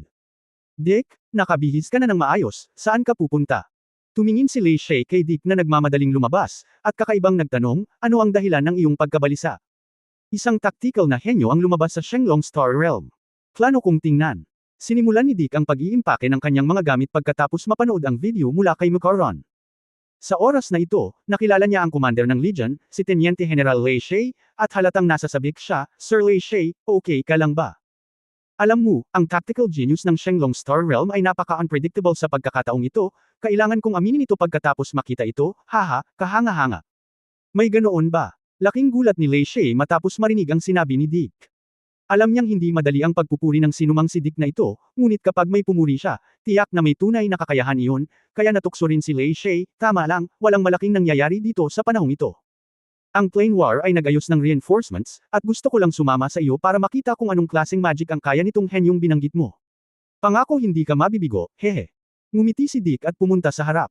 Nanguna siya at umalis, tara na, ang oras ay naghihintay para sa walang sinuman, kailangan nating umalis ng mabilis upang maiwasang mawalan ng palabas. Natural lang iyon. Tumango si Leishay, at saka sumakay sa spacecraft kasama si Dick at dumiretso sa Shenlong Star. Sa Shenlong Star, si Hong Xingyo ay nanunood ng laro. Biglang lumapit ang isang miyembro ng pamilya Hong at may ibinulong sa kanyang tainga. Biglang nagbago ang ekspresyon ni Hong Xingyo. Nagmamadali siyang tumayo at diretsyong nawala, iniwan ang virtual na mundo. Sa totoong mundo, sa manor ng pamilyang Hong.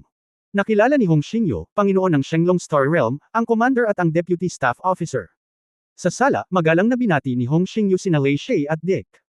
Sa mga oras na ito, medyo malabo siya sa pakay ng 2 taong pumunta rito, kaya nag-ingat siya at hindi na nagsalita pagkatapos ng seremonya. Bagamat isa siya sa mga masters ng Shenlong Star Realm, kapag kaharap ang Lieutenant General ng Plane War Command mula sa Pendian Star Realm Alliance, si Hong Xingyo ay kabilang pa rin sa subordinate department, kaya natural na kailangan niyang sumaludo. Ikaw ba ang pinuno ng pamilya Hong? Tumingin si Leishay kay Hong Xingyo, bahagyang tumango, at sinabing, well, siya ay nasa tuktok ng Star Territory at may magandang lakas. Nabalitaan ko na ang iyong pamilyang Hong ay may isang batang disipulo na nagngangalang Hong Dali. Tama ba? Hong Dali. Galing talaga sila sa Hong Dali. Bumilis ang tibok ng puso ni Hong Xingyo, ngunit ang 2 taong nasa harap niya ay tunay na makapangyarihang figure. Siya ay nasa ilalim ng utos ng banal na sugo at hindi naglakas loob na pabayaan siya. Maingat niyang sinabi, oo, si Dali ay inapo ng aming pamilyang Hong. Hindi ko lang alam na pumunta kayong 2 dito para hanapin siya. May problema ba siya? Sa totoo lang, hindi sigurado ngayon si Hong Xingyo. Kung may maliit na problema sa loob ng Star Realm, kalimutan mo na, at least kaya pa niya itong pagtakpan. Ngunit napakasama kung magdulot ito ng kaguluhan sa Star Alliance, lalo na kung nagdulot ito ng kaguluhan sa Divine Envoy. Walang problema, nakangiting sabi ni Lord Leishay, nabalitaan lang namin na napakahusay niyang gumanap sa iyong Star Camp Battle, kaya pumunta kami dito para tingnan. Kung talagang napakatalino niya sa taktika, ibabalik mo ba siya sa Star? punong tanggapan ng Alliance para sa karagdagang pag-aaral. Ito ay simpleng bagay na pie in the sky. Nanginginig ang mga kamay ni Hong Xingyu sa Punonibik, dalawang matanda, ang batang ito na si Dali ay bata at makulit. Sana ay alagaan ninyo siyang dalawa. Nasa kompetisyon siya ngayon. Pumunta ba kayong dalawa at manood ngayon? Well, oo naman, tumango si Lei Shay at sinabing, go now. Ang sistema ng paghahatid ng spacecraft sa ilalim ng Star Alliance Divine Envoy ay napaka-advance, kaya talagang tumagal lamang ito ng higit sa 4 na oras mula sa oras na nakuha nila ang balita hanggang sa pagdating dito. Ito ang oras kung kailan nagpahinga si Hong Dali mula sa kanyang nakaraang tagumpay. Kaya pumasok silang tatlo sa virtual world at sabay na nanood ng laban. Sa virtual na mundo, ang Xiaoshan ay ang resurrection point. Napakasuklam ng Hong Dali na ito. Si Yin Shuang ay binugbog ni Hong Dali noon, at ngayon ay natatakot pa rin siya, napakabaliw nito. Talagang inaasahan niya na maghuhukay tayo ng lagusan at haharangean ang lahat ng mga ruta ng pagtakas. Ngayong wala na tayong bentahe sa mga reinforcement point, at nasasakop nila ang napakalakas na kuta, ang mga bagay ay magiging mahirap hawakan. Yes, boss, hinawakan ni Wells ang kanyang baba at tiningnan ang distribusyon ng iba't ibang terrain sa mapa. Sa huli ay naiiling na lamang niya ang kanyang ulo at sinabing, tiyak na hindi natin ito masusupol sa pamamagitan ng puwersa, at walang ibang mabuting paraan upang malutas ang kasalukuyang suliranin, kaya ang aking opinyon ay ngayon lamang tayo matututo mula sa kanila at makapagtayo ng isang kuta dito. Lumaban ng matagal na digmaan sa kanila. End of this chapter.